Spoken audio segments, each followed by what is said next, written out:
कुरिन्थियों के नाम पौलुस प्रेरित की पहली पत्री अध्याय 1 अभिवादन।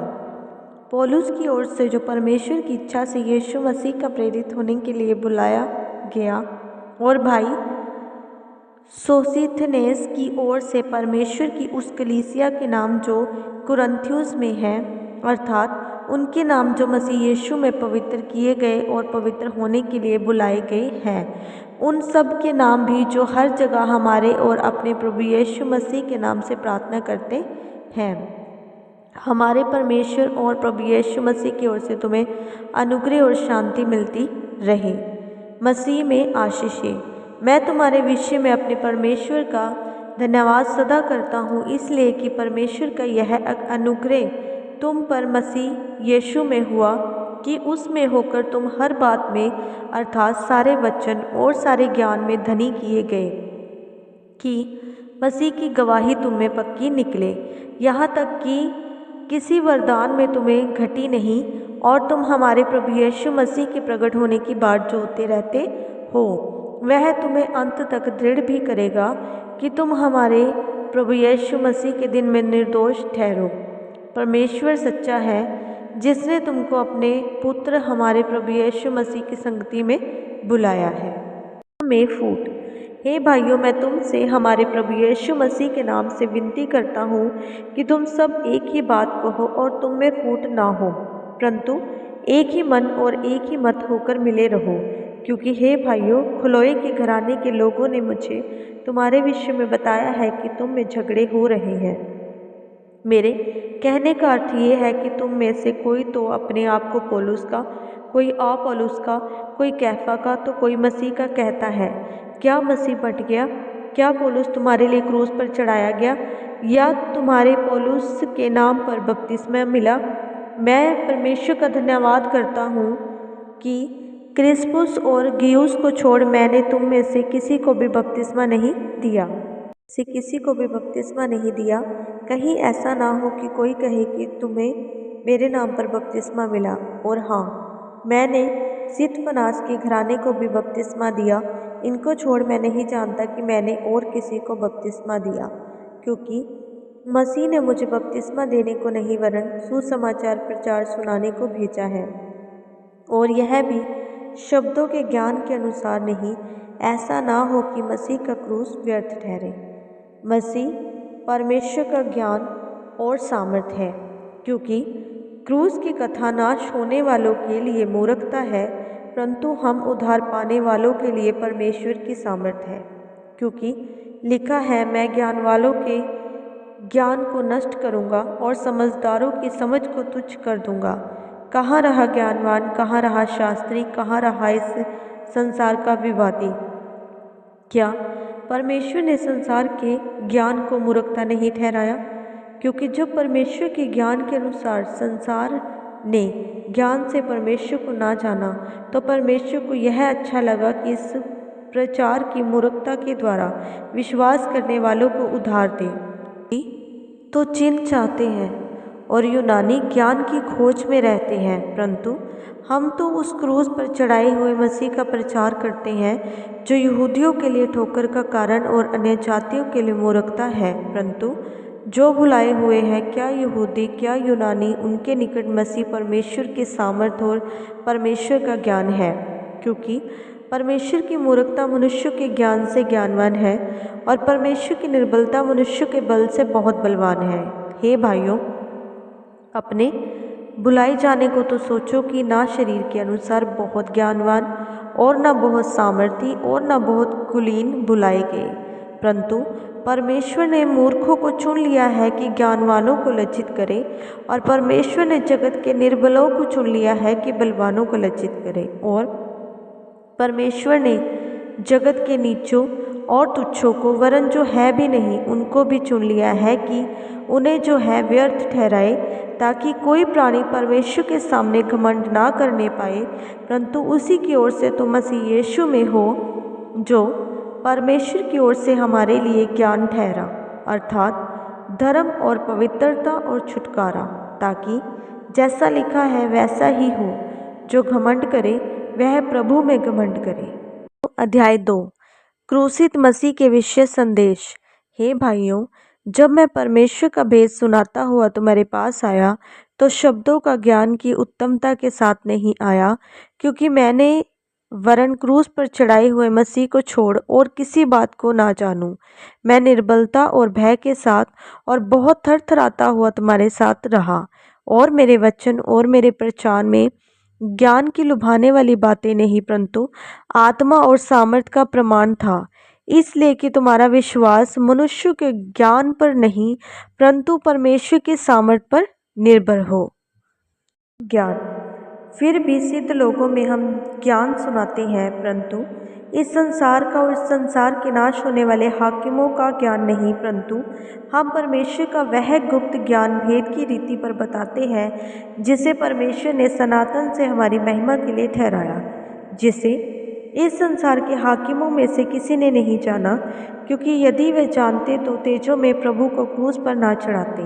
परंतु जैसे लिखा है, जो बातें आँख ने नहीं देखी और कान ने नहीं सुनी और जो बातें मनुष्य के चित्त में नहीं चढ़ी, वे ही हैं जो परमेश्वर ने अपने प्रेम रखने वालों के लिए तैयार की है। परंतु परमेश्वर ने उनको अपने आत्मा के द्वारा हम पर प्रकट किया, क्योंकि आत्मा सब बातें वरन परमेश्वर की गूढ़ बातें भी जानता है। मनुष्यों में से कौन किसी मनुष्य की बातें जानता है? केवल मनुष्य की आत्मा जो उसमें है। वैसे ही परमेश्वर की बातें भी कोई नहीं जानता, केवल परमेश्वर का आत्मा।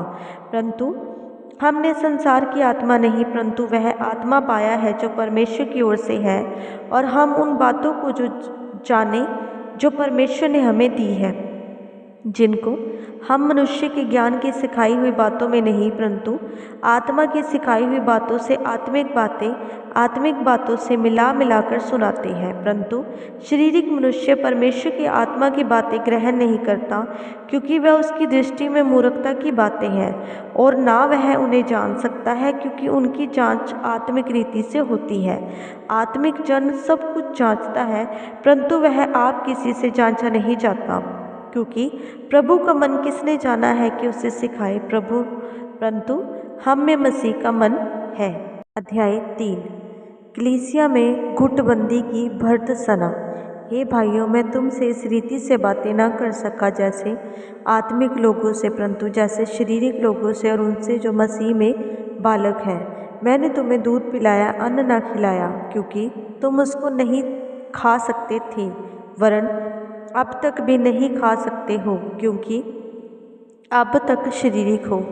इसलिए कि जब तुम में डाह और झगड़ा है, तो क्या तुम शारीरिक नहीं? क्या मनुष्य की रीति पर नहीं चलते? क्योंकि जब एक कहता है मैं पौलुस का हूँ, तो दूसरा मैं अपोल्लोस का हूँ, तो क्या तुम मनुष्य नहीं? अपोल्लोस क्या है और पौलुस क्या है? केवल सेवक, जिनके द्वारा तुमने विश्वास किया, जैसा हर एक को प्रभु ने दिया। मैंने लगाया, अपोल्लोस ने सींचा, परंतु परमेश्वर ने बढ़ाया। इसलिए ना तो लगाने वाला कुछ है और ना सींचने वाला, परंतु परमेश्वर ही सब कुछ है जो बढ़ाने वाला है। लगाने वाला और सींचने वाला दोनों एक है, परंतु हर एक व्यक्ति अपने ही परिश्रम के अनुसार अपनी ही मजदूरी पाएगा, क्योंकि हम परमेश्वर के सहकर्मी हैं। तुम परमेश्वर की खेती और परमेश्वर की रचना हो।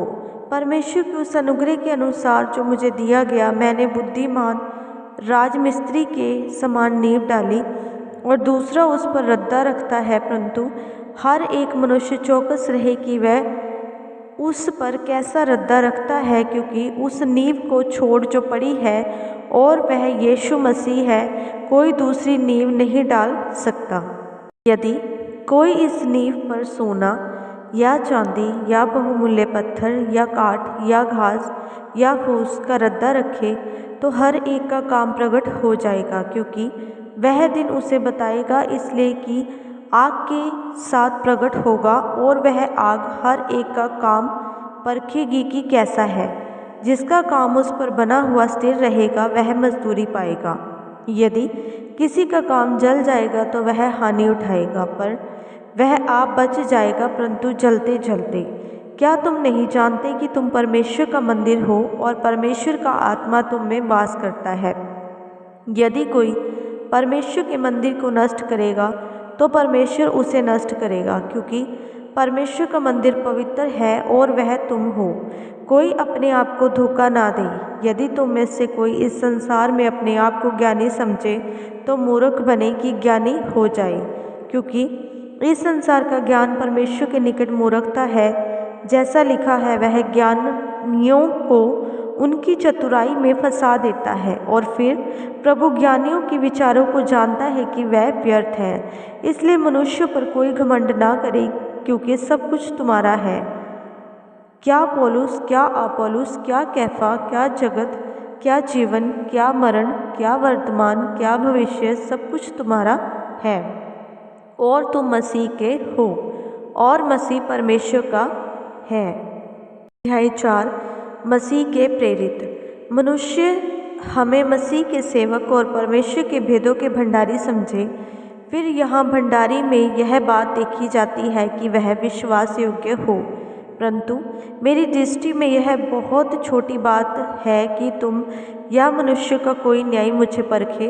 वरन मैं स्वयं अपने आप को नहीं परखता, क्योंकि मेरा मन मुझे किसी बात में दोषी नहीं ठहराता, परंतु इससे मैं निर्दोष नहीं ठहरता, क्योंकि मेरा परखने वाला प्रभु है।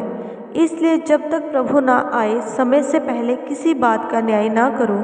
वही अंधकार की छुपी बातें ज्योति में दिखाएगा और मनों के अभिप्राय को प्रकट करेगा। तब परमेश्वर की ओर से हर एक की प्रशंसा होगी। हे भाइयों, मैंने इन बातों में तुम्हारे लिए अपनी और अपुल्लोस की चर्चा दृष्टांत की रीति पर की है, इसलिए कि तुम हमारे द्वारा यह सीखो कि लिखे हुए से आगे ना बढ़ना और एक के पक्ष में और दूसरे के विरोध में गर्व ना करना, क्योंकि तुझ में और दूसरे में कौन भेद करता है, और तेरे पास क्या है जो तूने दूसरे से नहीं पाया। जब तक कि तूने दूसरे से पाया तो ऐसा घमंड क्यों करता है कि मानो नहीं पाया। तुम तो तृप्त हो चुके, तुम धनी हो चुके, तुमने हमारे बिना राज्य किया। परंतु भला होता कि तुम राज्य करते, कि हम भी तुम्हारे साथ राज्य करते।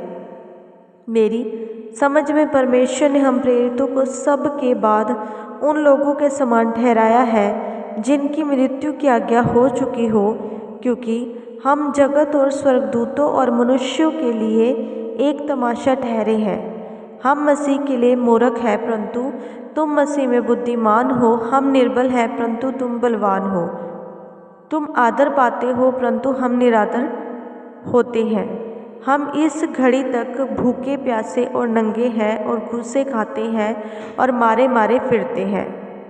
अपने ही हाथों से काम करके परिश्रम पाते हैं। लोग हमें बुरा कहते हैं, हम आशीष देते हैं। वे सताते हैं, हम सहते हैं।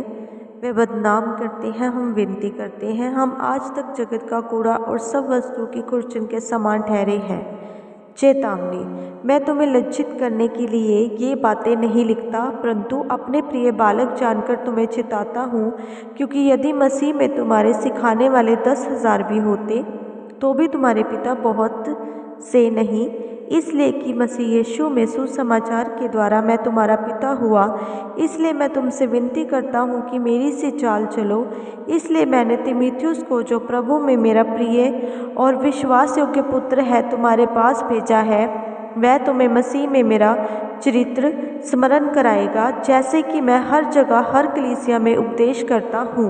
कुछ तो ऐसे फूल गए हैं मानो मैं तुम्हारे पास आने ही का नहीं, परंतु प्रभु ने चाहा तो मैं तुम्हारे पास शीघ्र ही आऊँगा और उन फूले हुओं की बातों को नहीं, परंतु उनकी सामर्थ्य को जान लूँगा, क्योंकि परमेश्वर का राज्य बातों में नहीं परंतु सामर्थ्य में है। तुम क्या चाहते हो? क्या मैं छड़ी लेकर तुम्हारे पास आऊँ, या प्रेम और नम्रता की आत्मा के साथ?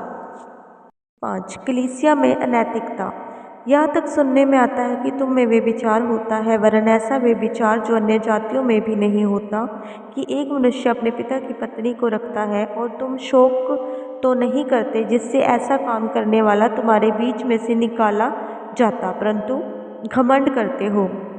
मैं तो शरीर के भाव से दूर था, परंतु आत्मा के भाव से तुम्हारे साथ होकर मानो उपस्थित की दशा में ऐसे काम करने वालों के विषय में यह आज्ञा दे चुका हूँ कि जब तुम और मेरी आत्मा हमारे प्रभु यीशु मसीह के सामर्थ के साथ इकट्ठे हो तो ऐसे मनुष्य हमारे प्रभु यीशु मसीह के नाम से शरीर के विनाश के लिए शैतान को सौंपा जाए, ताकि उसकी आत्मा प्रभु यीशु के दिन में उद्धार पाए। तुम्हारा घमंड करना अच्छा नहीं। क्या तुम नहीं जानते कि थोड़ा सा खमीर पूरे गूंदे हुए आटे को खमीर कर देता है? पुराना खमीर निकाल कर अपने आप को शुद्ध करो कि नया गूंदा हुआ आटा बन जाओ, ताकि तुम अखमीरी हो, क्योंकि हमारा भी फसह जो मसीह है बलिदान हुआ है। आओ हम उत्सव में आनंद मनावें, ना तो पुराने खमीर से और न बुराई और दुष्टता के खमीर से, परंतु सिधाई और सच्चाई के खमीरी रोटी से। मैंने अपनी पत्री में तुम्हें लिखा है कि वे विचारियों की संगति न करना। यह नहीं कि तुम बिल्कुल इस जगत के वे विचारियों या लोभियों या अंधकार करने वालों या मूर्ति पूजकों की संगति ना करो, क्योंकि इस दशा में तो तुम्हें जगत में से निकल जाना ही पड़ता। पर मेरा कहना है कि यदि कोई भाई कहलाकर व्यभिचारी या लोभी या मूर्ति पूजक या गाली देने वाला या पियक्कड़ या अंधेर करने वाला, तो उसकी संगति मत करना, वरन ऐसे मनुष्य के साथ खाना भी ना खाना। क्योंकि मुझे बाहर वालों का न्याय करने से क्या काम? क्या तुम भीतर वालों का न्याय नहीं करते?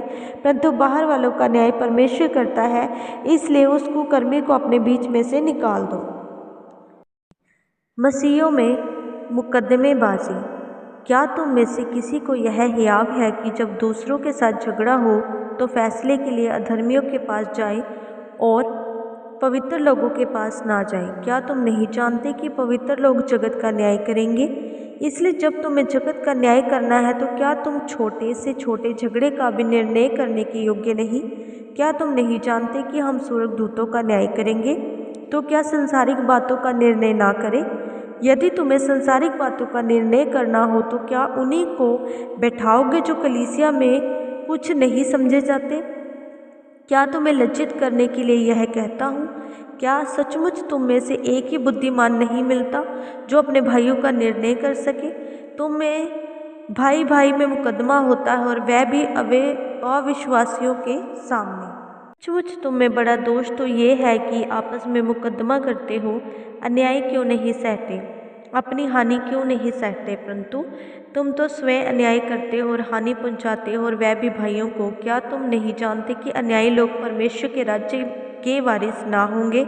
धोखा ना खाओ, ना वेश्यागामी, ना मूर्ति पूजक, न प्रस्तीगामी, न लुच्चे, न पुरुषगामी, न चोर, न लोभी, न पियक्कड़, न गाली देने वाले, अंधेर करने वाले परमेश्वर के राज्य के वारिस नहीं होंगे। और तुम में से कितने ऐसे ही थे, परंतु तुम प्रभु यीशु मसीह के नाम से और हमारे परमेश्वर की आत्मा से धोए गए और पवित्र और धर्मी ठहरे। परमेश्वर की महिमा के लिए सब वस्तुएं मेरे लिए उचित तो है, परंतु सब वस्तुएं लाभ की नहीं। सब वस्तुएं मेरे लिए उचित है, परंतु मैं किसी बात के अधीन न होऊंगा।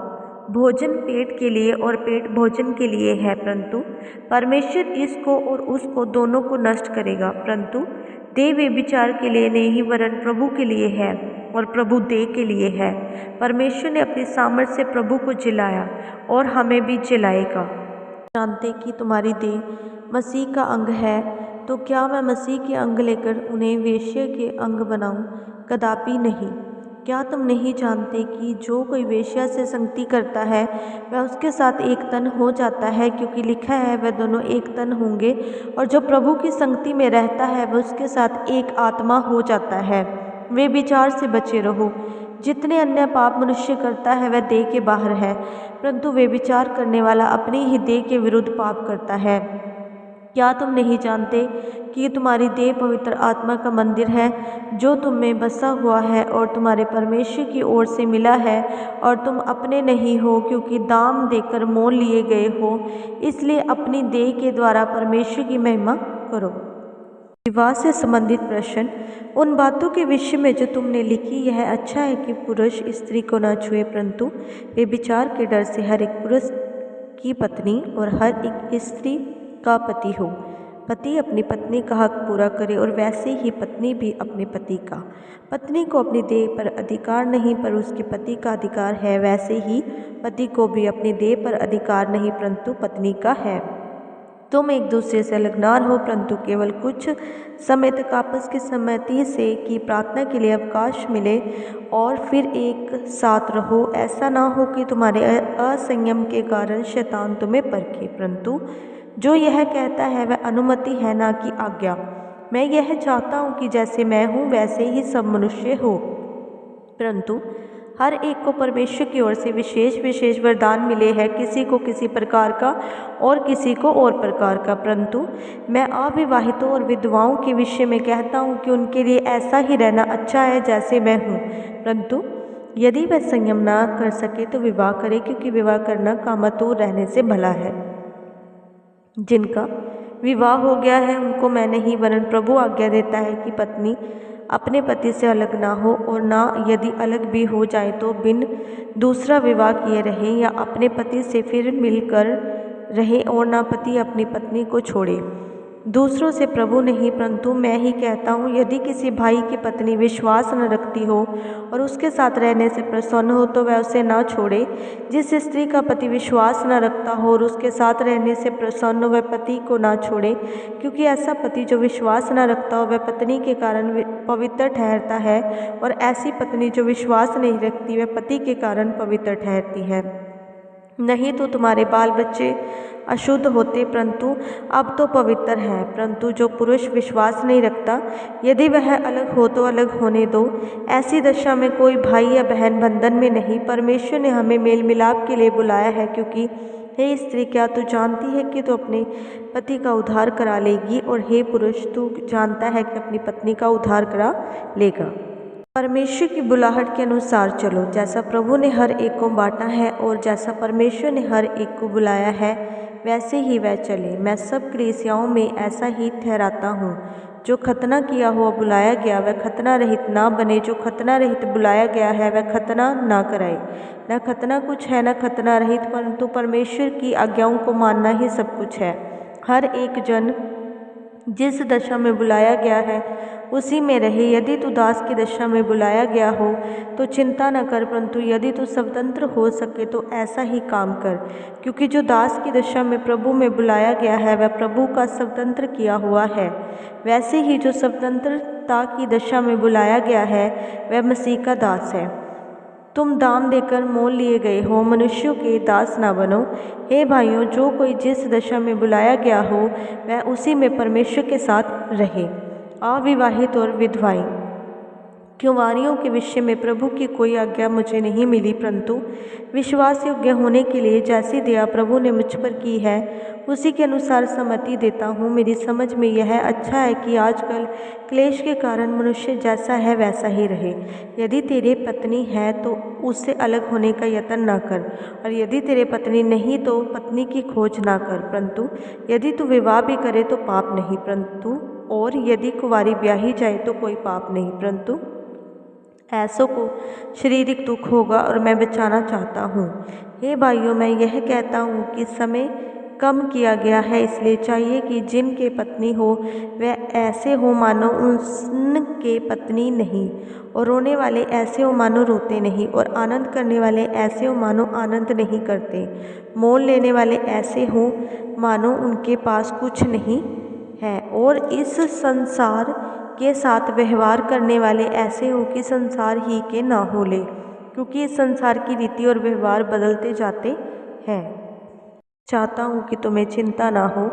अविवाहित पुरुष प्रभु की बातों की चिंता में रहता है कि प्रभु को कैसे प्रसन्न रखे, परंतु विवाहित मनुष्य संसार की बातों की चिंता में रहता है कि अपनी पत्नी को किस रीति से प्रसन्न रखे। विवाहित और अविवाहितों में भी भेद है। अविवाहित प्रभु की चिंता में रहती है कि वह देह और आत्मा दोनों में पवित्र हो, परंतु विवाहित संसार की चिंता में रहती है कि अपने पति को प्रसन्न रखे।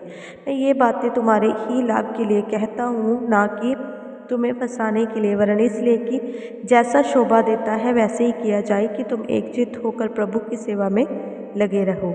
यदि कोई यह समझे कि मैं अपनी कुंवारी का हक मार रहा हूँ जिसकी जवानी टल रही है, आवश्यकता भी हो तो जैसा चाहे वैसा करे, इसमें पाप नहीं हो, वह उसका विवाह होने दे।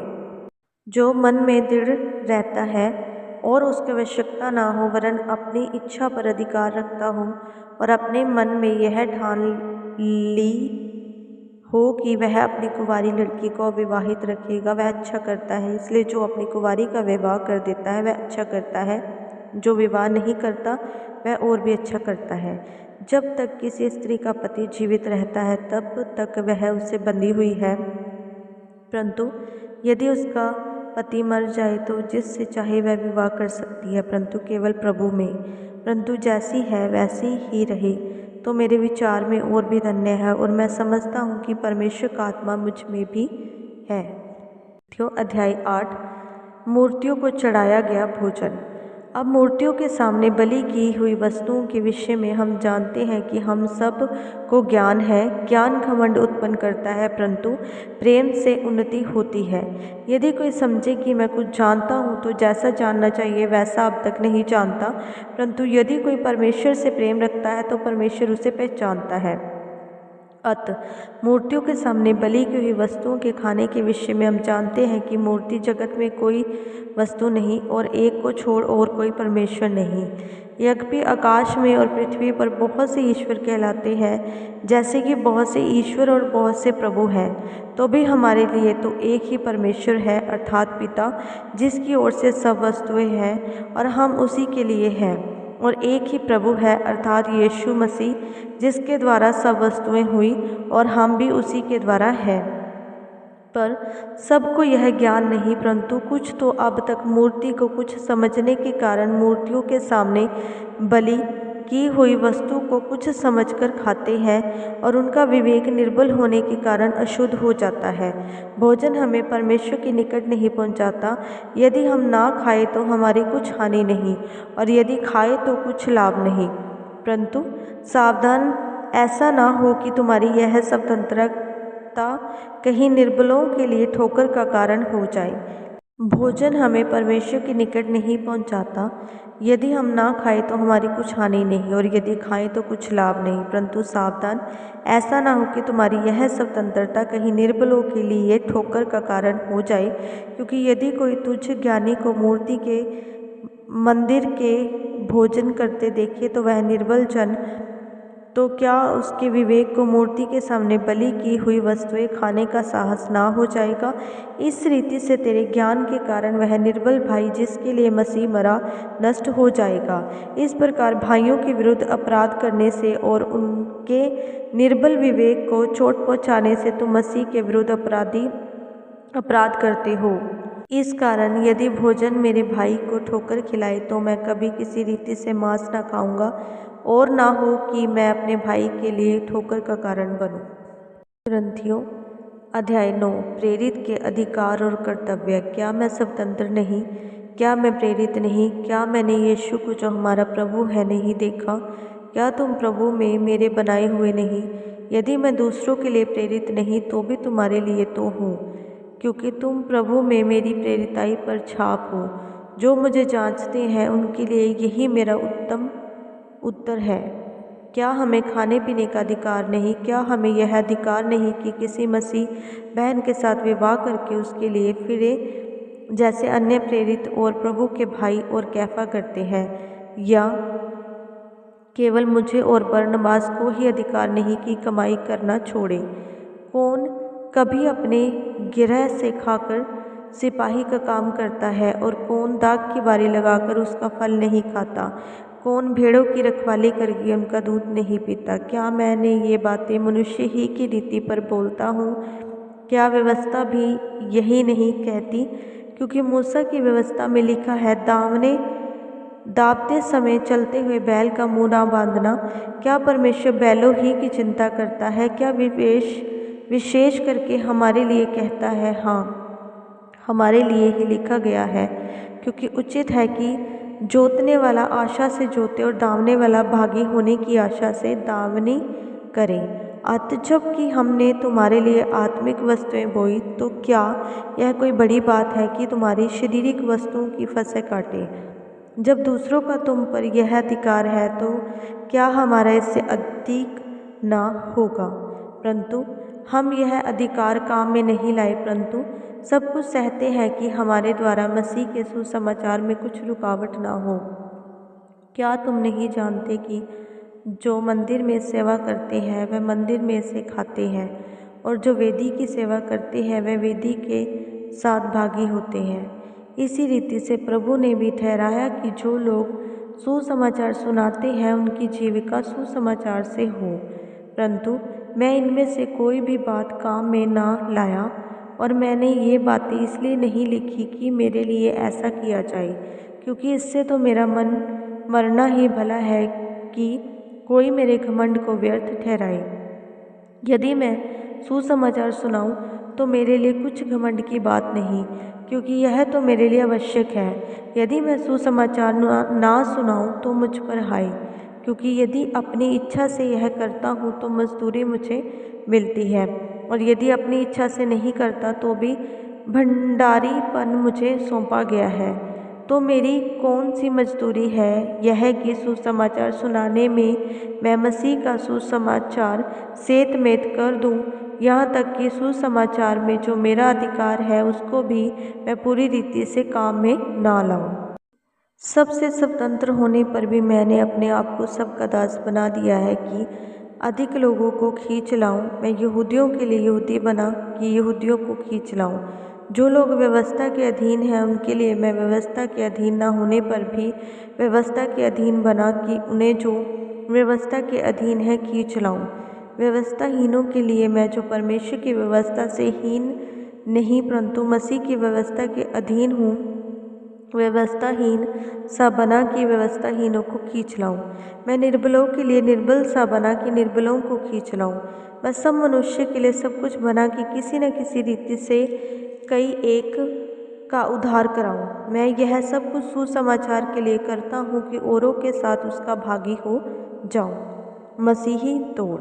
क्या तुम नहीं जानते कि दौड़ में दौड़ते तो सब ही हैं, परंतु इनाम एक ही ले जाता है। तुम वैसे ही दौड़ो कि जीतो। हर एक पहलवान सब प्रकार का संयम करता है। वह तो एक मुरझाने वाले मुकुट को पाने के लिए यह सब करता है, परंतु हम तो उस मुकुट के लिए करते हैं जो मुरझाने का नहीं। इसलिए मैं तो इसी रीति से दौड़ता हूँ, परंतु लक्ष्यहीन नहीं। मैं भी इसी रीति से मुक्कों से लड़ता हूँ, परंतु उसके समान नहीं जो हवा पीटता हुआ लड़ता है। परंतु मैं अपनी देह को मारता कूटता और वश में लाता हूँ, ऐसा ना हो कि औरों को प्रचार करके मैं आप ही किसी रीति से निकम्मा ठहरूं। पहला कुरिन्थियों अध्याय 10। इज़राइल के इतिहास से चेतावनी। हे भाइयों, मैं नहीं चाहता कि तुम इस बात से अनजान रहो कि हमारे सब बाप दादे बादल के नीचे थे और सब के सब समुंदर के बीच से पार हो गए, और सब ने बादल में और समुंदर में मूसा का बपतिस्मा लिया, और सब ने एक ही आत्मिक भोजन किया, और सब ने एक ही आत्मिक जल पिया, क्योंकि वह उस आत्मिक चट्टान से पीते थे जो उनके साथ साथ चलती थी, और वह चट्टान मसीह था। परंतु परमेश्वर उनमें से बहुतों से प्रसन्न न हुआ, इसलिए वह जंगल में ढेर हो गए। ये बातें हमारे लिए दृष्टांत ठहरी कि जैसे उन्होंने लालच किया वैसे हम बुरी वस्तुओं का लालच ना करें, और ना तुम मूर्ति पूजक बनो जैसे कि उनमें से कितने बन गए थे। जैसे लिखा है, लोग खाने पीने बैठे और खेलने कूदने उठे। और ना हम वे विचार करें जैसा उनमें से कितनों ने किया, और एक दिन में 23,000 मर गए। और ना हम प्रभु को परखे जैसा उनमें से कितनों ने किया और सांपों के द्वारा नष्ट किए गए। और ना तुम कुड़कुड़ाओ जिस रीति से उनमें से कितने कुड़कुड़ाए और नष्ट करने वालों के द्वारा नष्ट किए गए। परंतु ये सब बातें जो उन पर पड़ी दृष्टांत की रीति पर थी, और वह हमारी चेतावनी के लिए जो जगत के अंतिम समय में रहते हैं लिखी गई है। इसलिए जो समझता है मैं स्थिर हूँ वह चौकस रहे, कहीं गिर ना पड़े। तुम किसी ऐसी परीक्षा में नहीं पड़े जो मनुष्य के सहने से बाहर है। परमेश्वर सच्चा है और वह तुम्हें सामर्थ्य से बाहर परीक्षा में पड़ने ना देगा, वरन परीक्षा के साथ निकास भी करेगा कि तुम सह सको। मूर्ति पूजा के विरुद्ध चेतावनी। इस कारण हे प्रियो, मूर्ति पूजा से बचे रहो। मैं बुद्धिमान जानकर तुमसे कहता हूँ, जो मैं कहता हूँ उससे तुम परखो। वह धन्यवाद का कटोरा जिस पर हम धन्यवाद करते हैं, क्या मसीह के लहू की सहभागिता नहीं? वह रोटी जिसे हम तोड़ते हैं, क्या वह मसीह की देह की सहभागिता नहीं? इसलिए कि एक ही रोटी है तो हम भी जो बहुत है एक देह है, क्योंकि हम सब उसी की एक रोटी में भागी होते हैं। जो शरीर के भाव से इस्राएली हैं, उनको देखो, क्या बलिदानों के खाने वाले वेदी के सहभागी नहीं? फिर मैं क्या कहता हूँ, क्या यह कि मूर्ति पर चढ़ाया गया बलिदान कुछ है या मूर्ति कुछ है?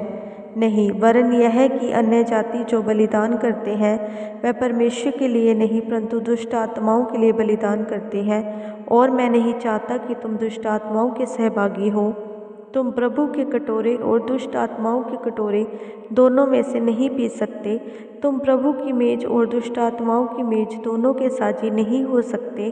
क्या हम प्रभु को क्रोध दिलाते हैं? क्या हम उससे शक्तिमान हैं? सब कुछ परमेश्वर की महिमा के लिए है। सब वस्तुएं मेरे लिए उचित तो है परंतु सब लाभ की नहीं। सब वस्तुएं मेरे लिए उचित तो है परंतु सब वस्तुओं से उन्नति नहीं। कोई अपनी ही भलाई को नहीं वरन दूसरों की भलाई को ढूंढे। जो कुछ कसाईयों के यहाँ बिकता है वह खाओ और विवेक के कारण कुछ ना पूछो, क्योंकि पृथ्वी और उसकी भरपूरी प्रभु की है। यदि अविश्वासियों में से कोई तुम्हें नेता दे और तुम जाना चाहो तो जो कुछ तुम्हारे सामने रखा जाए वही खाओ और विवेक के कारण कुछ ना पूछो। परंतु यदि कोई तुमसे कहे यह तो मूर्ति को बलिदान की हुई वस्तु है, तो उसी बताने वाले के कारण और विवेक के कारण ना खाओ। मेरा मतलब तेरा विवेक नहीं परंतु उस दूसरे का भला। मेरी स्वतंत्रता दूसरे के विचार से क्यों परखी जाए? यदि मैं धन्यवाद करके साझी होता हूँ तो जिस पर मैं धन्यवाद करता हूँ उसके कारण मेरी बदनामी क्यों होती है? इसलिए तुम चाहे खाओ, चाहे पियो, चाहे कुछ करो, सब कुछ परमेश्वर की महिमा के लिए करो। तुम ना यहूदियों, ना यूनानियों, ना परमेश्वर की कलीसिया के लिए ठोकर के कारण बनो। जैसा मैं भी सब बातों में सबको प्रसन्न रखता हूँ, अपना नहीं परंतु बहुतों का लाभ ढूंढता हूँ कि वह उद्धार पाए। अध्याय 11। तुम मेरी सी चाल चलो जैसा मैं मसीह की सी चाल चलता हूँ। आराधना में सिर ढाकना। हे भाइयों, मैं तुम्हें सराहता हूँ कि सब बातों में तुम मुझे स्मरण करते हो और जो परंपराएं मैंने तुम्हें सौंपी हैं उनका पालन करते हो। परंतु मैं चाहता हूँ कि तुम यह जान लो कि हर एक पुरुष का सिर मसीह है और स्त्री का सिर पुरुष है और मसीह का सिर परमेश्वर है। जो पुरुष सिर ढाके हुए प्रार्थना या भविष्यवाणी करता है वह अपने सिर का अपमान करता है, परंतु जो स्त्री उघाड़े सिर प्रार्थना या भविष्यवाणी करती है वह अपने सिर का अपमान करती है, क्योंकि वह मुंडी होने के बराबर है। यदि स्त्री ओढ़नी या ओढ़े तो बाल भी कटा ले। यदि स्त्री के लिए बाल कटाना या मुंडन कराना लज्जा की बात है तो ओढ़नी ओढ़े। हाँ, पुरुष को अपना सिर ढाकना उचित नहीं, क्योंकि वह परमेश्वर का स्वरूप और महिमा है, परंतु स्त्री पुरुष की महिमा है। क्योंकि पुरुष स्त्री से नहीं परंतु स्त्री पुरुष से हुई है, और पुरुष स्त्री के लिए नहीं सिरजा गया परंतु स्त्री पुरुष के लिए सिरजी गई है। इसलिए स्वर्गदूतों के कारण स्त्री को उचित है कि अधिकार अपने सिर पर रखे। तो भी प्रभु में ना तो स्त्री बिना पुरुष और ना पुरुष बिना स्त्री के है, क्योंकि जैसे स्त्री पुरुष से है वैसे ही पुरुष स्त्री के द्वारा है, परंतु सब वस्तुएं परमेश्वर से हैं। तुम आप ही विचार करो, क्या स्त्री को उघाड़े सिर परमेश्वर से प्रार्थना करना शोभा देता है? क्या स्वाभाविक रीति से भी तुम नहीं जानते कि यदि पुरुष लंबे बाल रखे तो उसके लिए अपमान है, परंतु यदि स्त्री लंबे बाल रखे तो उसके लिए शोभा है, क्योंकि बाल उसको ओढ़ने के लिए दिए गए हैं। परंतु यदि कोई विवाद करना चाहे तो यह जान ले कि न हमारी और न परमेश्वर की कलीसियाओं की ऐसी रीति है। भोज के विषय। परंतु यह आज्ञा देते हुए मैं तुम्हें नहीं सराहता, इसलिए कि तुम्हारे इकट्ठे होने से भलाई नहीं परंतु हानि होती है। क्योंकि पहले तो मैं यह समझता हूँ कि जब तुम कलीसिया में इकट्ठे होते हो तो तुम्हें फूट होती है, और इस पर कुछ कुछ विश्वास भी करता हूँ, क्योंकि दलबंदी भी तुम में अवश्य होगी, इसलिए कि जो तुम में खरे है वह प्रकट हो जाए। अत तुम जो एक जगह में इकट्ठे होते हो तो यह प्रभु भोज खाने के लिए नहीं, क्योंकि खाने के समय एक दूसरे से पहले अपना भोज खा लेता है। इस प्रकार कई तो भूखा रहता है और कोई मतवाला हो जाता है। क्या खाने पीने के लिए तुम्हारे घर नहीं? क्या परमेश्वर की कलीसिया को तुच्छ जानते हो और जिनके पास नहीं है उन्हें लज्जित करते हो? मैं तुमसे क्या कहूँ? क्या इस बात में तुम्हारी प्रशंसा करूँ? नहीं, मैं प्रशंसा नहीं करता, क्योंकि यह बात मुझे प्रभु से पहुँची और मैंने तुम्हें भी पहुँचा दी कि प्रभु यीशु ने जिस रात वह पकड़वाया गया रोटी ली और धन्यवाद करके उसे तोड़ा और कहा, यह मेरी देह और तुम्हारे लिए है, मेरे स्मरण के लिए यही किया करो। इसी रीति से उसने ब्यारी के पीछे कटोरा भी लिया और कहा, यह कटोरा मेरे लहू में नई वाचा है। जब कभी पियो तो मेरे स्मरण के लिए यही किया करो। क्योंकि जब कभी तुम यह रोटी खाते और इस कटोरे में से पीते हो तो प्रभु की मृत्यु को जब तक वह ना आए प्रचार करते हो। इसलिए जो कोई अनुचित रीति से प्रभु की रोटी खाए या उसके कटोरे में से पिए वह प्रभु की देह और लहू का अपराधी ठहरेगा।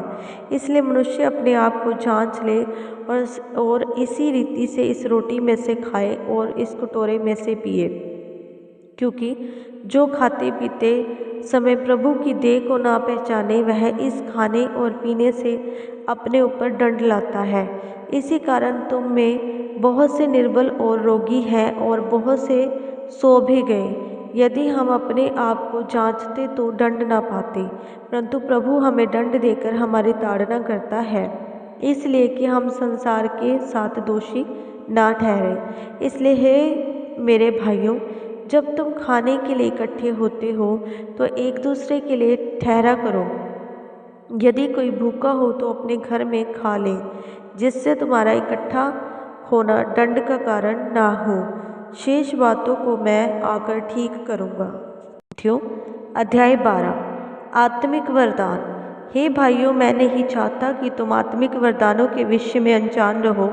तुम जानते हो कि जब तुम अन्य जाति थे तो गूंगी मूर्तियों के पीछे जैसे चलाए जाते थे वैसे चलते थे।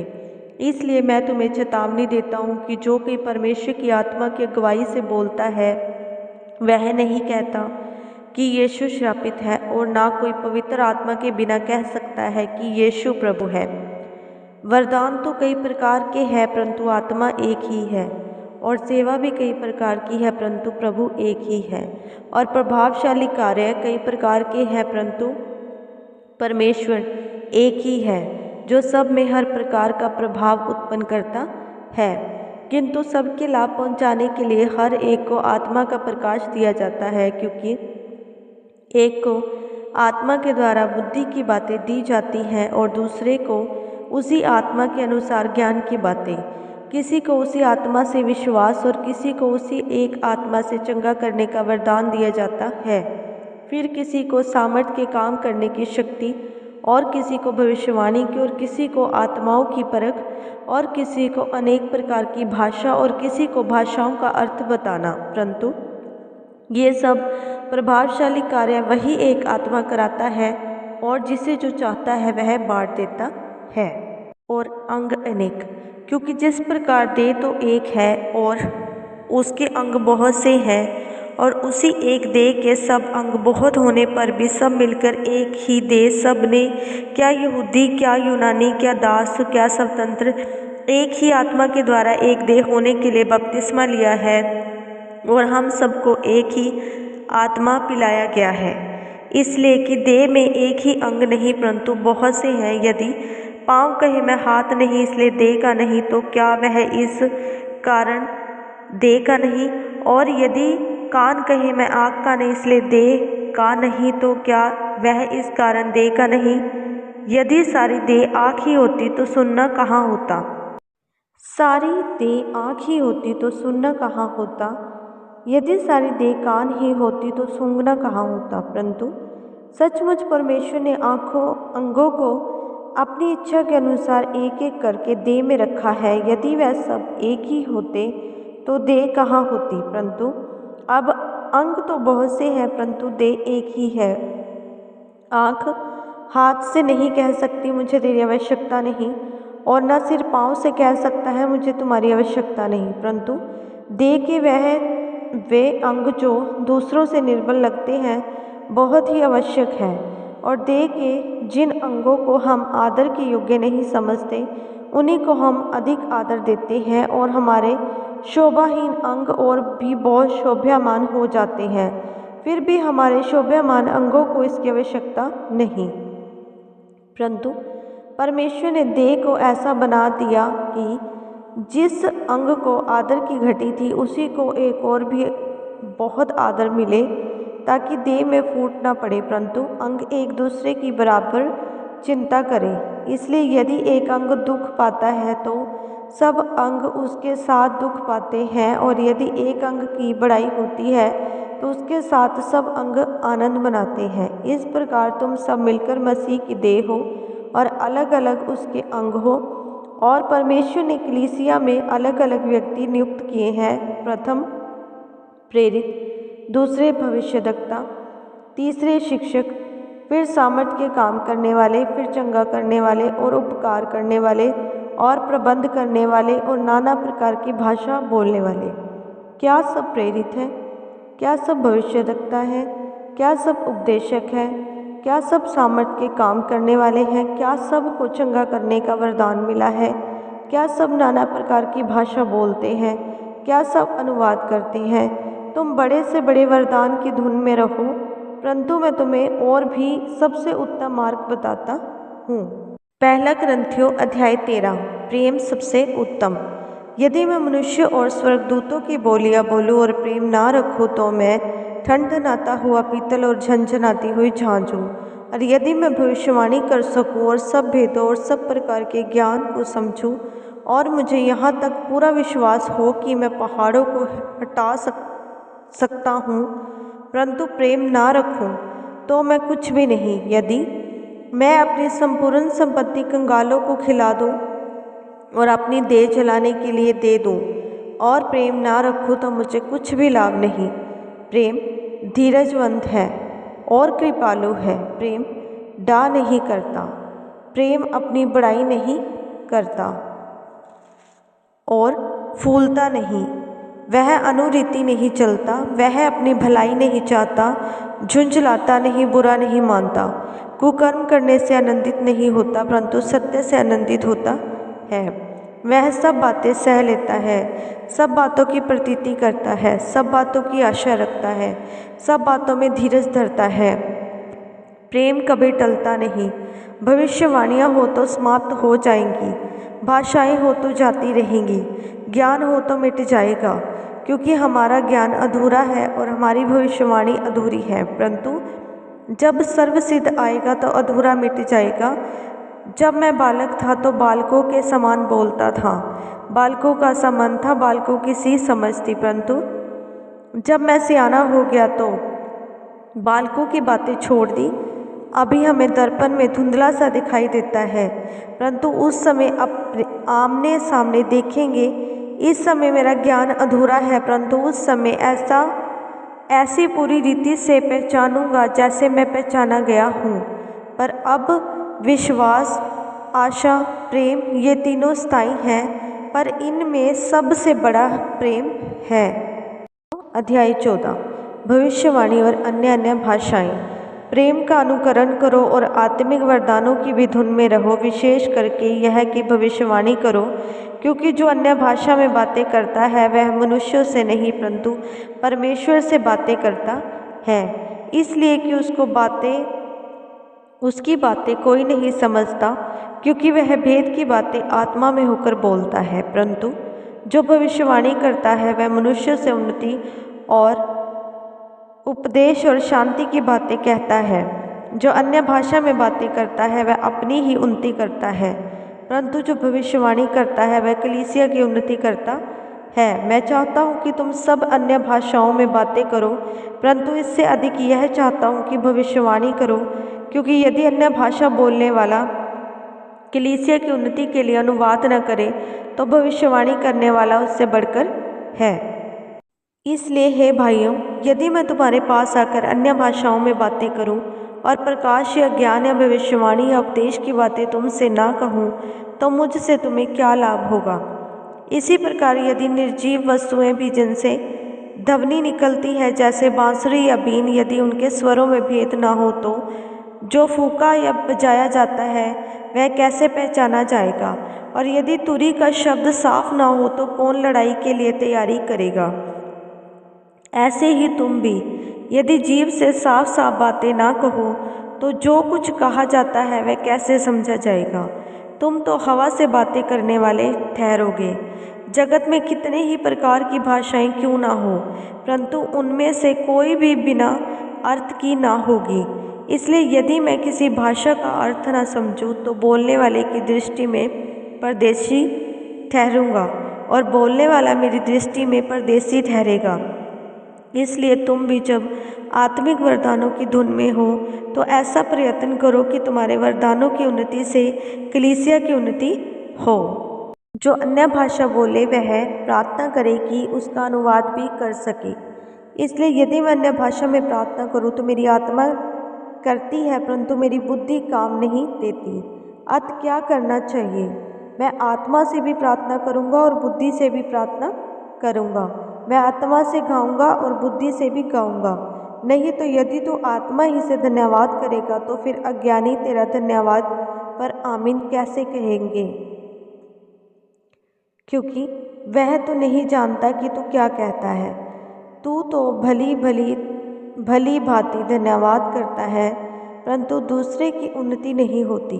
मैं अपने परमेश्वर का धन्यवाद करता हूँ कि तुम सबसे अधिक अन्य भाषाओं में मैं बोलता हूँ, परंतु कलीसिया में अन्य भाषा में 10,000 बातें कहने से यह मुझे और भी अच्छा जान पड़ता है कि दूसरों को सिखाने के लिए बुद्धि से 5 ही बातें कहूँ। हे भाइयों, तुम समझ में बालक न बनो, बुराई में तो बालक रहो परंतु समझ में सियाने बनो। व्यवस्था में लिखा है कि प्रभु कहता है, मैं अपरिचित भाषा बोलने वालों के द्वारा और पराये मुख के द्वारा इन लोगों से बातें करूँगा तो भी वे मेरी ना सुनेंगे। इसलिए अन्य भाषा विश्वासियों के लिए नहीं परंतु अविश्वासियों के लिए चिन्ह है, और भविष्यवाणी अविश्वासियों के लिए नहीं परंतु विश्वासियों के लिए चिन्ह है।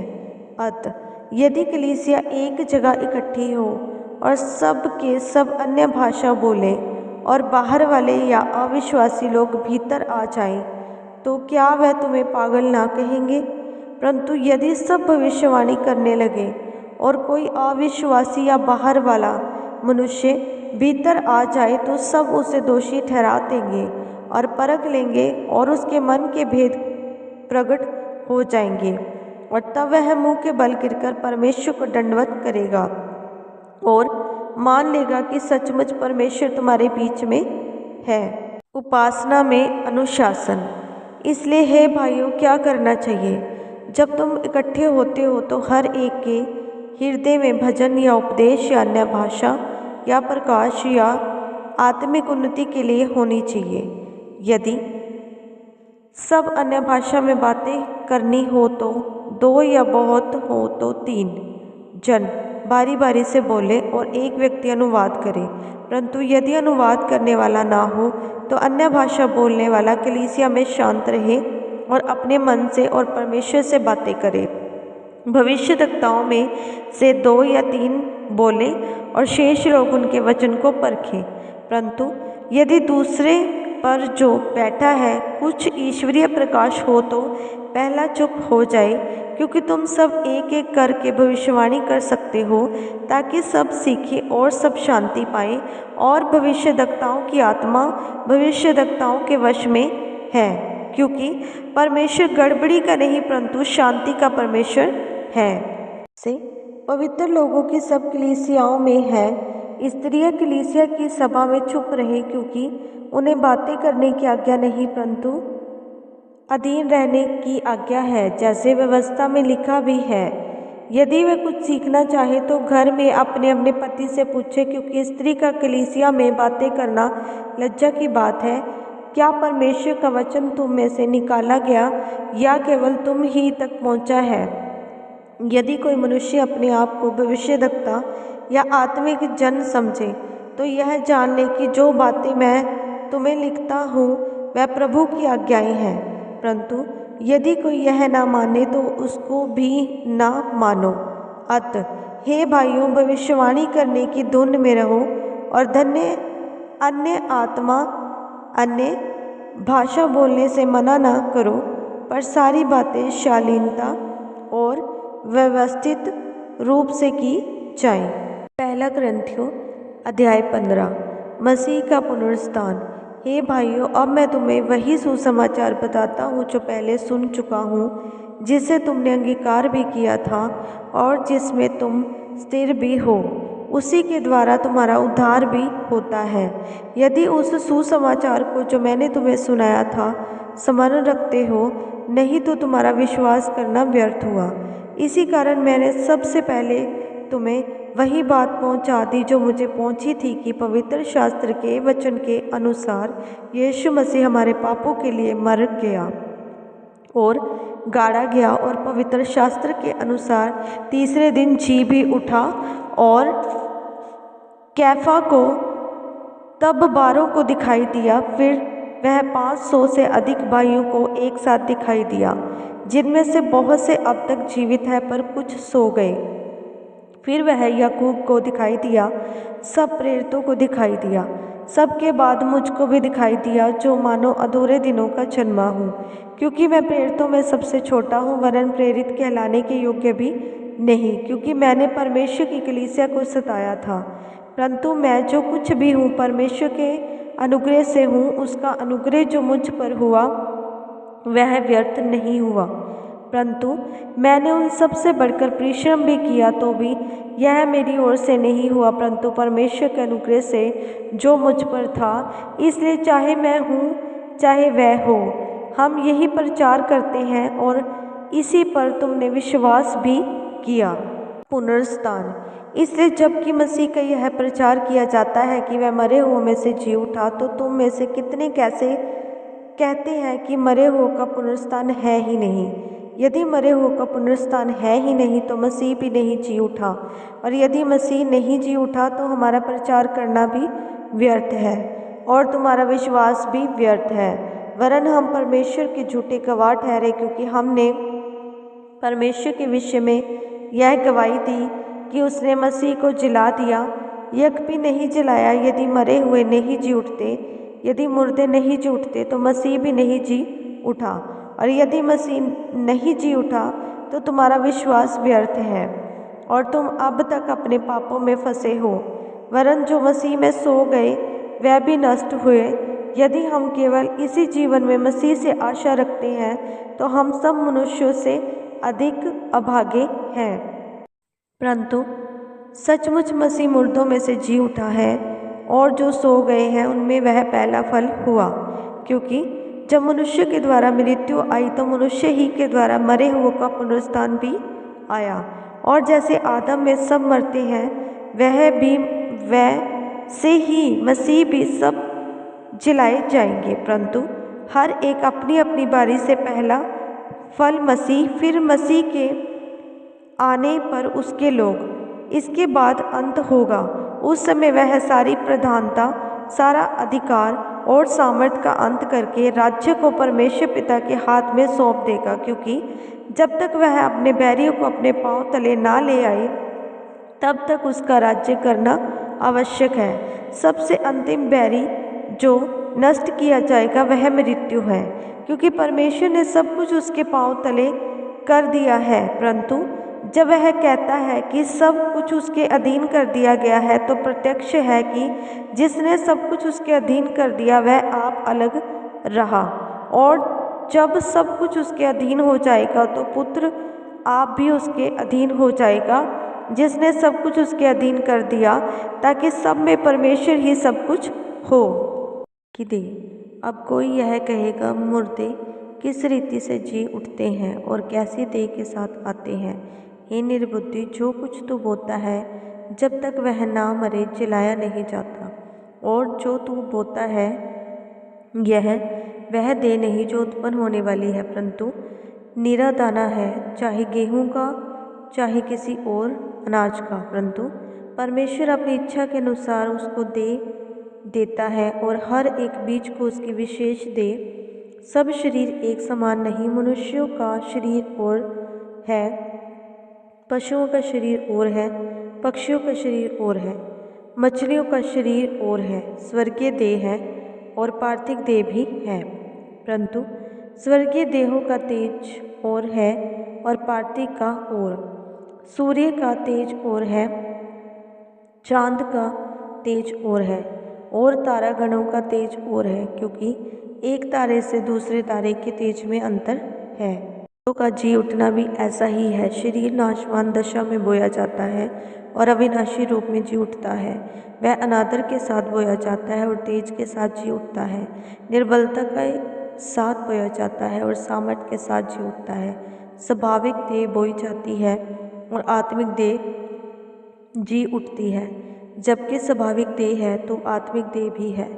ऐसा ही लिखा भी है कि प्रथम मनुष्य और आदम अर्थात जीवन प्राणी बना और अंतिम आदम जीवनदायक आत्मा बना, परंतु पहले आत्मिक ना था पर स्वाभाविक था, इसके बाद आत्मिक हुआ। प्रथम मनुष्य धरती से अर्थात मिट्टी का था, दूसरा मनुष्य स्वर्गीय है और जैसा वह मिट्टी का था वैसे ही वह भी है जो मिट्टी के हैं, और जैसा वह स्वर्गीय है वैसे वह भी है जो स्वर्गीय है। और जैसे हमने उसका रूप धारण किया जो मिट्टी का था, वैसे ही उस स्वर्गीय का रूप भी धारण करेंगे।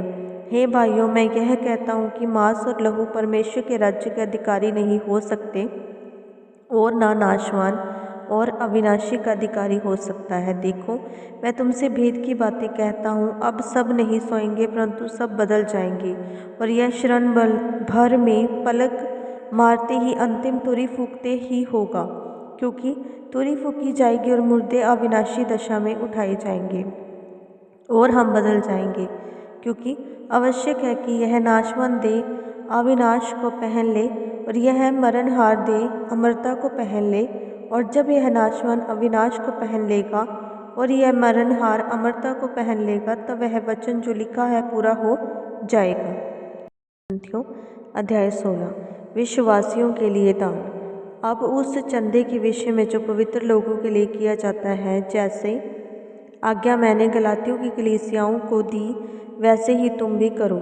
सप्ताह के पहले दिन तुम में से हर एक अपनी आमदनी के अनुसार कुछ अपने पास रख छोड़ा करे, कि मेरे आने पर चंदा न करना पड़े। और जब मैं आऊँगा तो जिन्हें तुम चाहोगे उन्हें मैं चिट्ठियाँ देकर भेज दूँगा कि तुम्हारा दान यरूशलेम पहुँचा दे। यदि मेरा भी जाना उचित हुआ तो वह मेरे साथ जाएंगे। की यात्रा का कार्यक्रम। मैं मकदूनिया होकर तुम्हारे पास आऊँगा, क्योंकि मुझे मकदूनिया होकर जाना ही है, परंतु संभव है कि तुम्हारे यहाँ ही ठहर जाऊँ और शरद ऋतु तुम्हारे यहाँ काटूँ।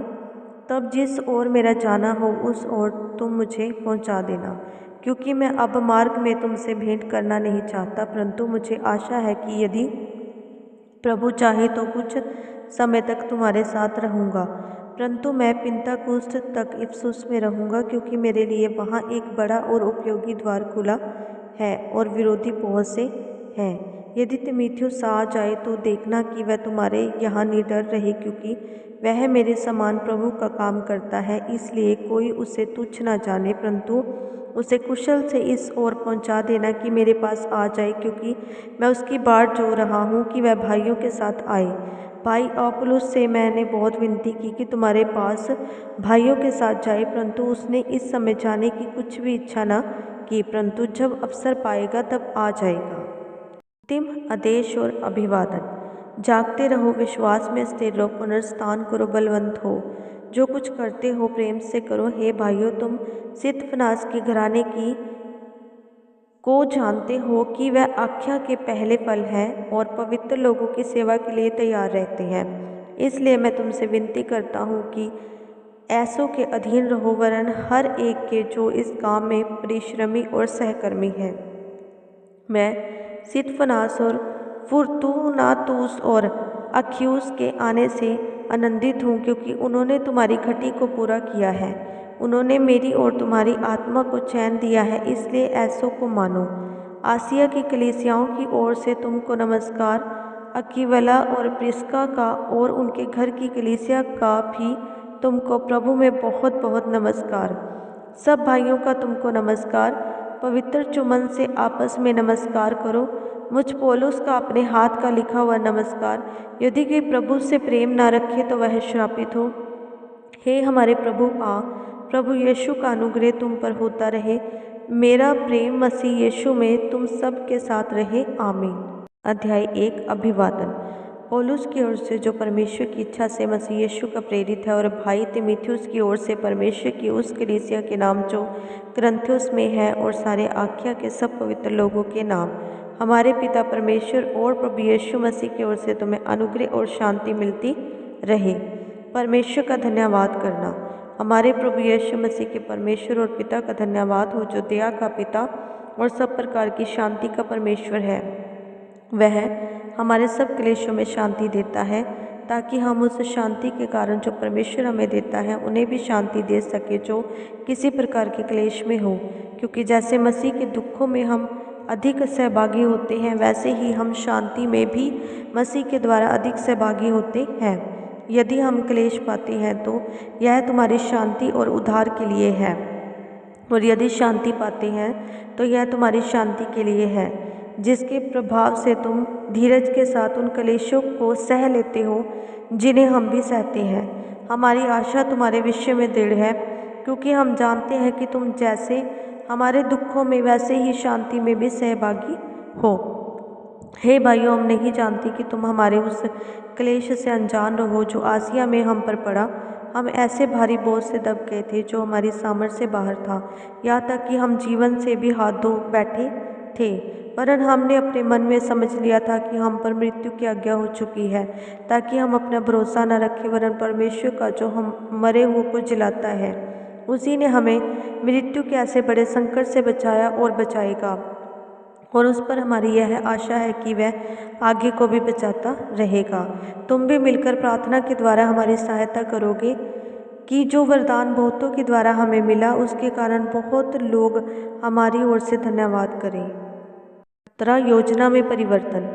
क्योंकि हम अपने विवेक की इस गवाही पर घमंड करते हैं कि जगत में और विशेष करके तुम्हारे बीच हमारा चरित्र परमेश्वर के योग्य ऐसी पवित्रता और सच्चाई सहित था, जो शरीरी ज्ञान से नहीं परंतु परमेश्वर के अनुग्रह के साथ था।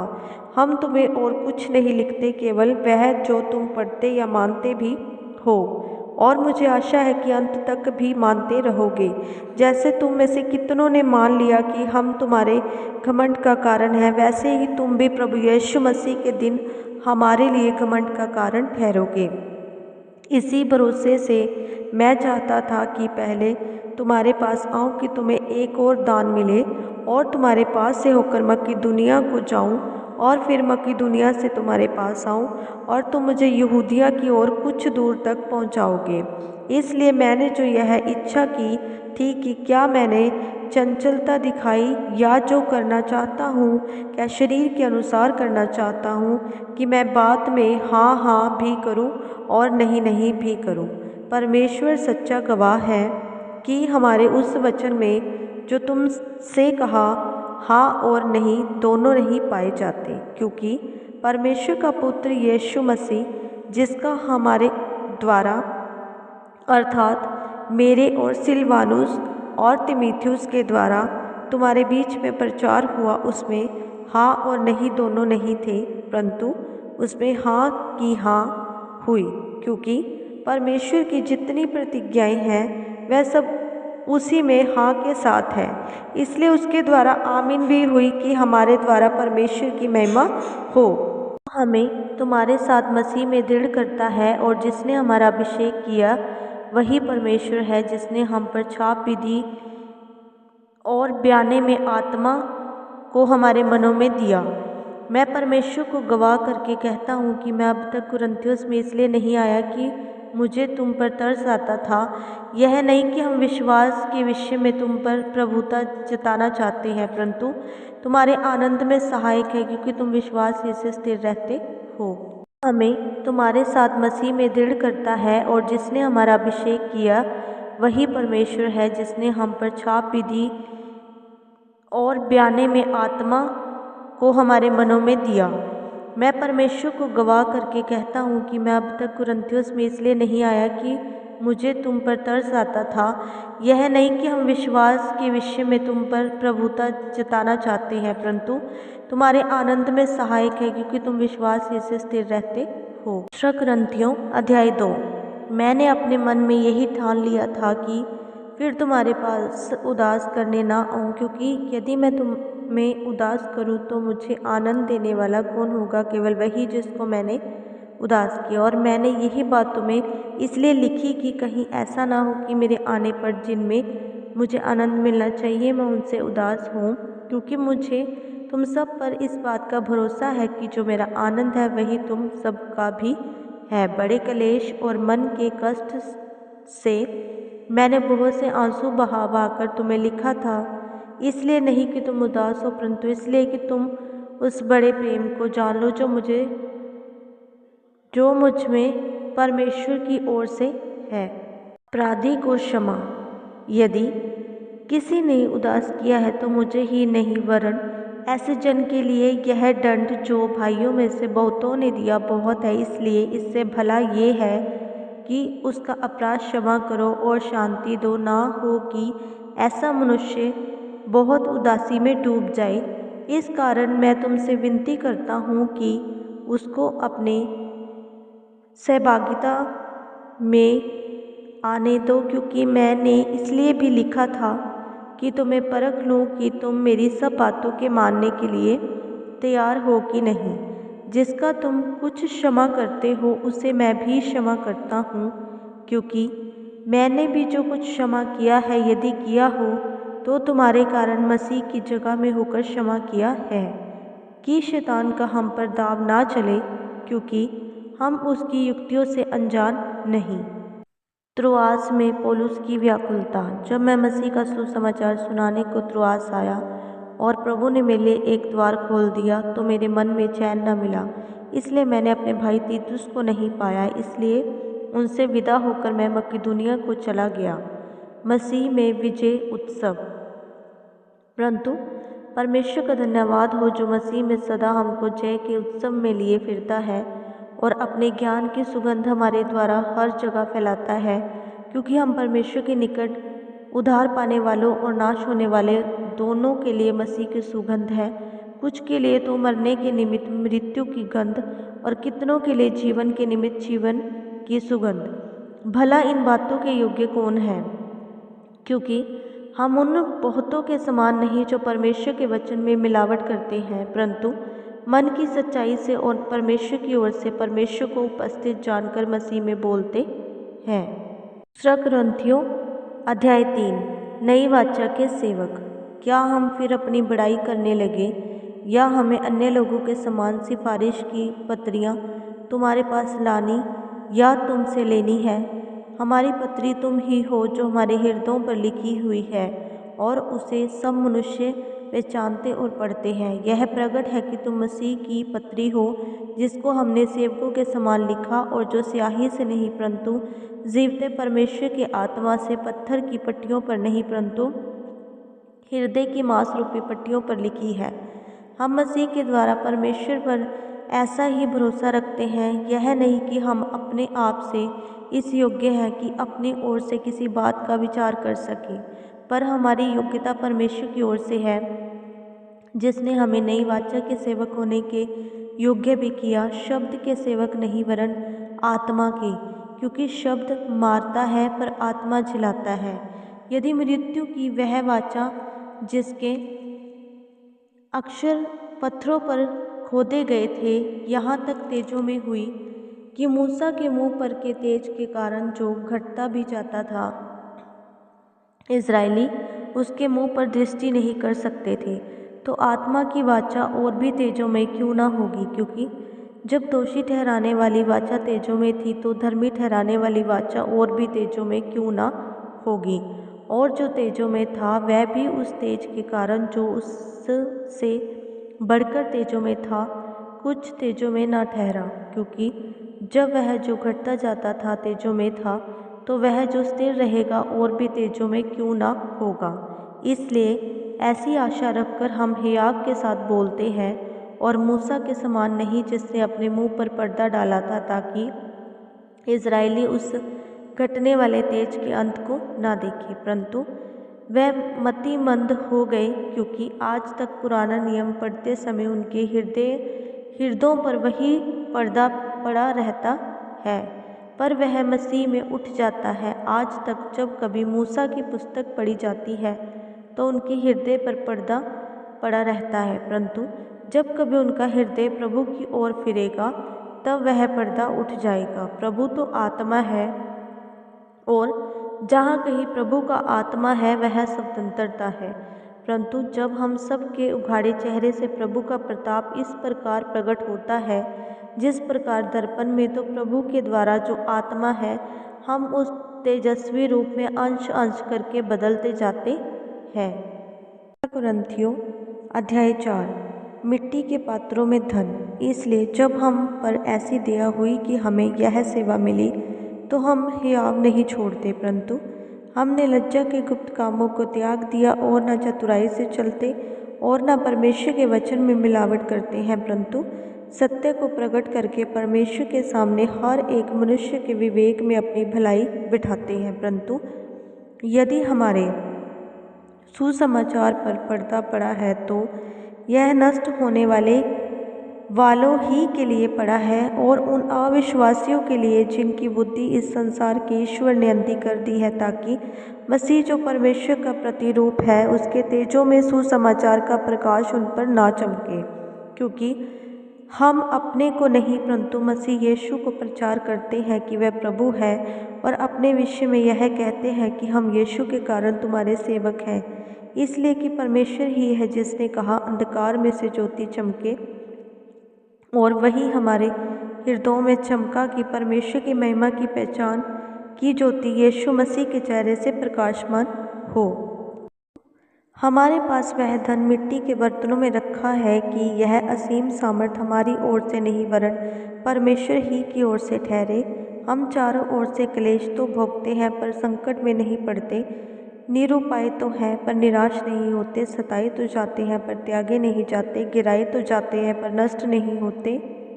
यीशु की मृत्यु को अपनी देह में हर समय लिए फिरते हैं कि यीशु का जीवन भी हमारी देह में प्रकट हो, क्योंकि हम जीते जी सर्वदा यीशु के कारण मृत्यु के हाथ में सौंपे जाते हैं कि यीशु का जीवन भी हमारे मरणहार शरीर में प्रकट हो। इस प्रकार मृत्यु तो हम पर प्रभाव डालती है और जीवन तुम पर, इसलिए कि हम में वही विश्वास की आत्मा है जिसके विषय में लिखा है, मैंने विश्वास किया इसलिए मैं बोला।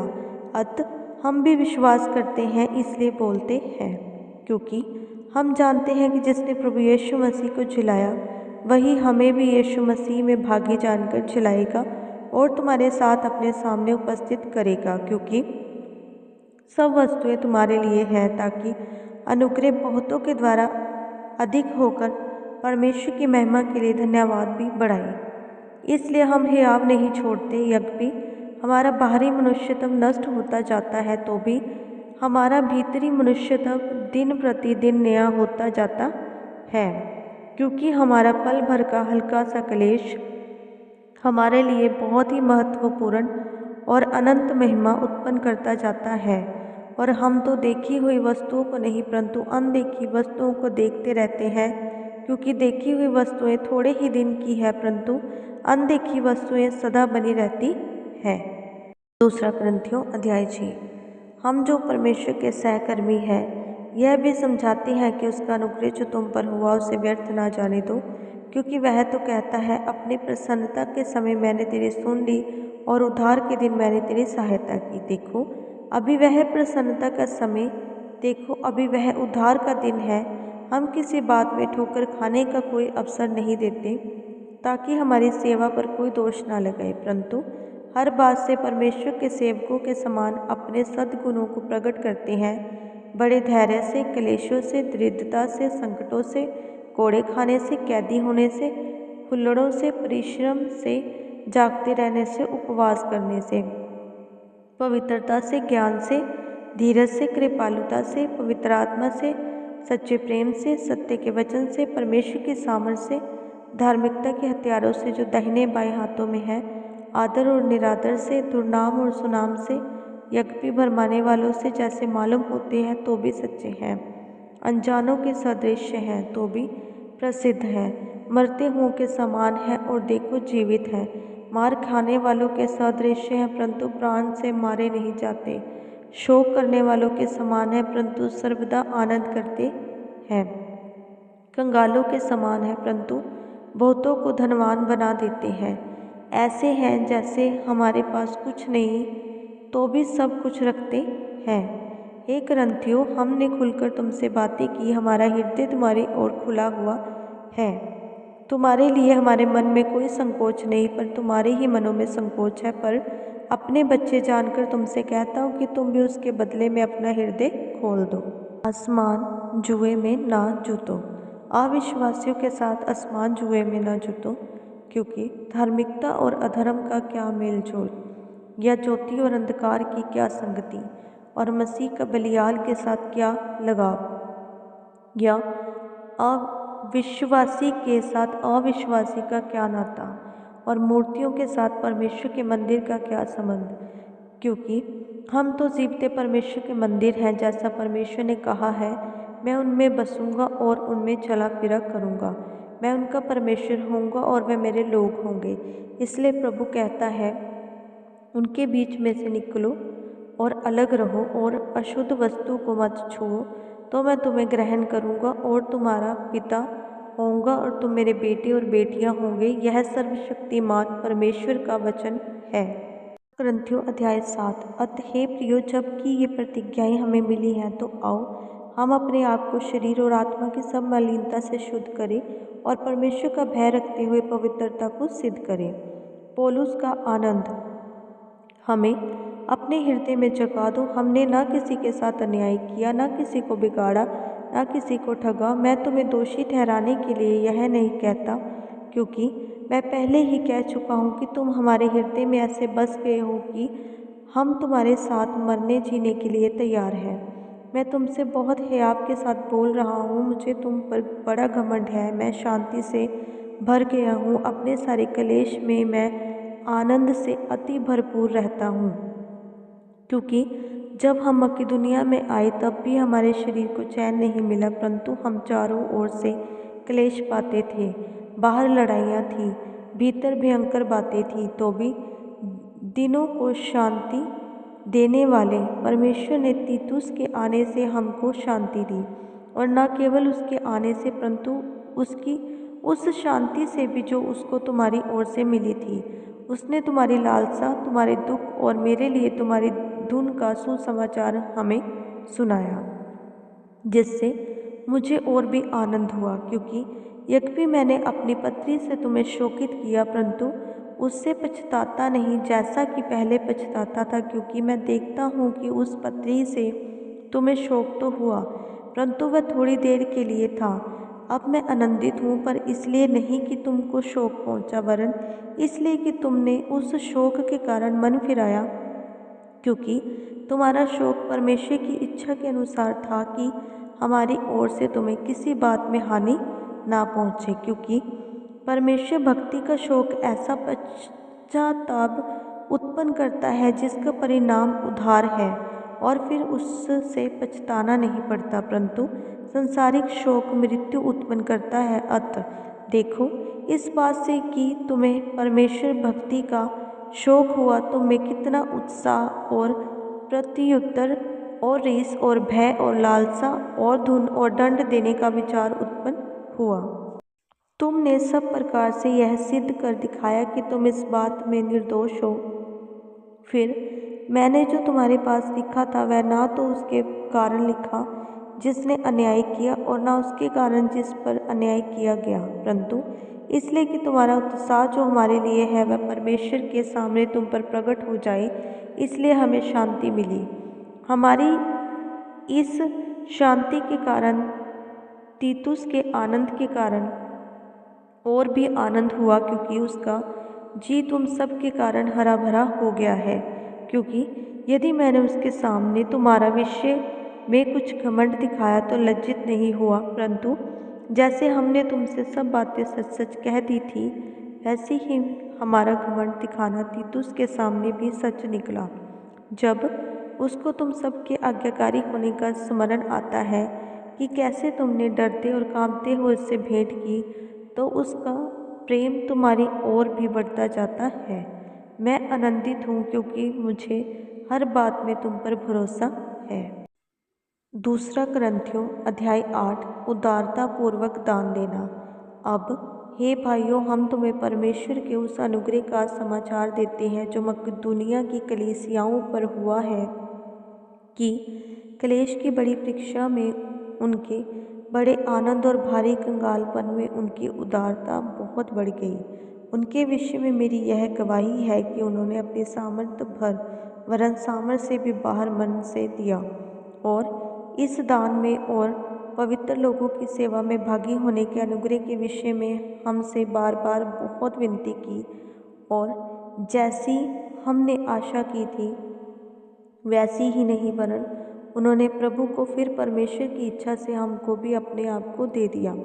इसलिए हमने तीतुस को समझाया कि जैसा उसने पहले आरंभ किया था वैसे ही तुम्हारे बीच में इस दान के काम को पूरा भी कर ले। इसलिए जैसे तुम हर बात में अर्थात विश्वास, वचन, ज्ञान और सब प्रकार के यत्न में और उस प्रेम में जो हमसे रखते हो बढ़ते जाते हो, वैसे ही इस दान के काम में भी बढ़ते जाओ। मैं आज्ञा की रीति पर तो नहीं, परंतु दूसरों के उत्साह से तुम्हारे प्रेम की सच्चाई को परखने के लिए कहता हूँ। तुम हमारे प्रभु यीशु मसीह का अनुग्रह जानते हो कि वह धनी होकर भी तुम्हारे लिए कंगाल बन गया, ताकि उसके कंगाल हो जाने से तुम धनी हो जाओ। इस बात में मेरी सलाह यही है, यह तुम्हारे लिए अच्छा है जो 1 वर्ष से ना तो केवल इस काम को करने ही में परंतु इस बात के चाहने में भी प्रथम हुए थे। इसलिए अब यह काम पूरा करो कि जैसा अच्छी इच्छा करने में तुम तैयार थे वैसे ही अपनी अपनी पूंजी के अनुसार पूरा भी करो, क्योंकि यदि मन की तैयारी हो तो दान उसके अनुसार ग्रहण भी होता है जो उसके पास है, ना तो उसके अनुसार जो उसके पास नहीं। यह नहीं कि दूसरों को चैन और तुमको क्लेश मिले, परंतु बराबरी के विचार से इस समय तुम्हारी बढ़ती उनकी घटी में काम आए, ताकि उनकी बढ़ती भी तुम्हारी घटी में काम आए कि बराबरी हो जाए। जैसा लिखा है, जिसने बहुत बटोरा उसका कुछ अधिक ना निकला और जिसने थोड़ा बटोरा उसका कुछ कम ना निकला। तीतुस और उसके सहकर्मी। परमेश्वर का धन्यवाद हो जिसने तुम्हारे लिए वही उत्साह तीतुस के हृदय में डाल दिया है कि उसने हमारा समझाना मान लिया, वरन बहुत उत्साही होकर वह अपनी इच्छा से तुम्हारे पास गया है। हमने उसके साथ उस भाई को भी भेजा जिसका काम सुसमाचार के विषय में सब कलीसिया में फैला हुआ है, और इतना ही नहीं परंतु वह कलीसिया द्वारा ठहराया भी गया कि इस दान के काम के लिए हमारे साथ जाए। हम यह सेवा इसलिए करते हैं कि प्रभु की महिमा और हमारे मन की तैयारी प्रकट हो जाए। हम इस बात में चौकस रहते हैं कि इस उदारता के काम के विषय में जिसकी सेवा हम करते हैं कोई हम पर दोष न लगाने पाए, क्योंकि जो बातें केवल प्रभु ही के निकट नहीं परंतु मनुष्य के निकट भी भली है, हम उनकी चिंता करते हैं। हमने उसके साथ अपने भाई को भी भेजा है जिसको हमने बार बार परख के बहुत कामों में उत्साही पाया है, परंतु अब तुम पर उसको बड़ा भरोसा है, इस कारण वह और भी अधिक उत्साही है। यदि कोई तीतुस के विषय में पूछे तो वह मेरा साथी और तुम्हारे लिए मेरा सहकर्मी है, और यदि हमारे भाइयों के विषय में पूछे तो वह कलीसियाओं के भेजे हुए और मसीह की महिमा है। अतः अपना प्रेम और हमारा वह घमंड जो तुम्हारे विषय में है कलीसियाओं के सामने सिद्ध करके उन्हें दिखाओ। अध्याय 9 साथी मसीहों के लिए सहायता। अब उस सेवा के विषय में जो पवित्र लोगों के लिए की जाती है मुझे तुमको लिखना आवश्यक नहीं, क्योंकि मैं तुम्हारे मन की तैयारी को जानता हूँ, जिसके कारण मैं तुम्हारे विषय में मकिदुनिया वासियों के सामने घमंड दिखाता हूँ कि आख्या के लोग 1 वर्ष से तैयार हुए हैं और तुम्हारे उत्साह ने और बहुतों को भी उभारा है, परंतु मैंने भाइयों को इसलिए भेजा है कि हमने जो घमंड तुम्हारे विषय में दिखाया वह इस बात में व्यर्थ न ठहरे, परंतु जैसा मैंने कहा वैसा ही तुम तैयार रहो।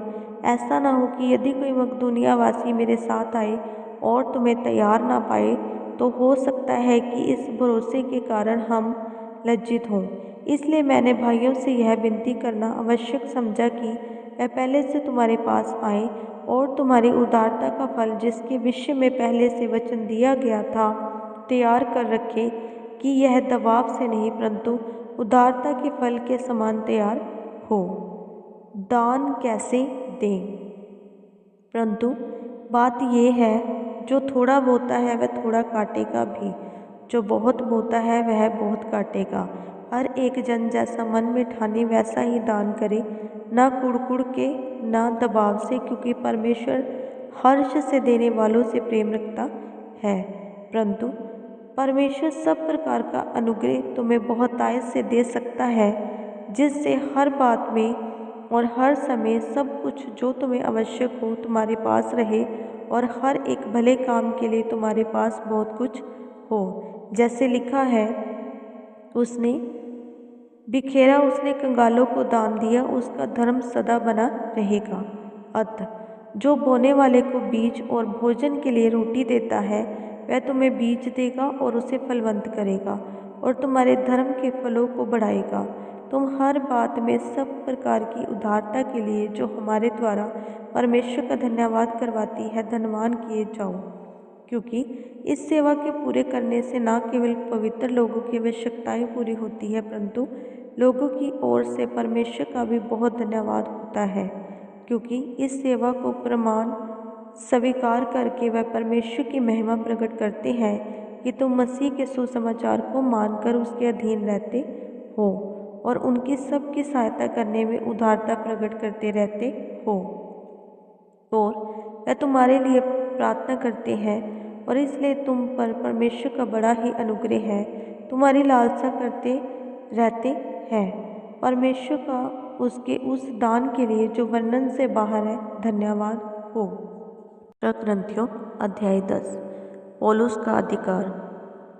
मैं वही पौलुस जो तुम्हारे सामने दीन हूँ, परंतु पीठ पीछे तुम्हारी ओर साहस करता हूँ, तुमको मसीह की नम्रता और कोमलता के कारण समझाता हूँ। मैं यह विनती करता हूँ कि तुम्हारे सामने मुझे निर्भय होकर साहस करना ना पड़े, जैसे मैं कुछ लोगों पर, जो हमको शरीर के अनुसार चलने वाले समझते हैं, साहस दिखाने का विचार करता हूँ।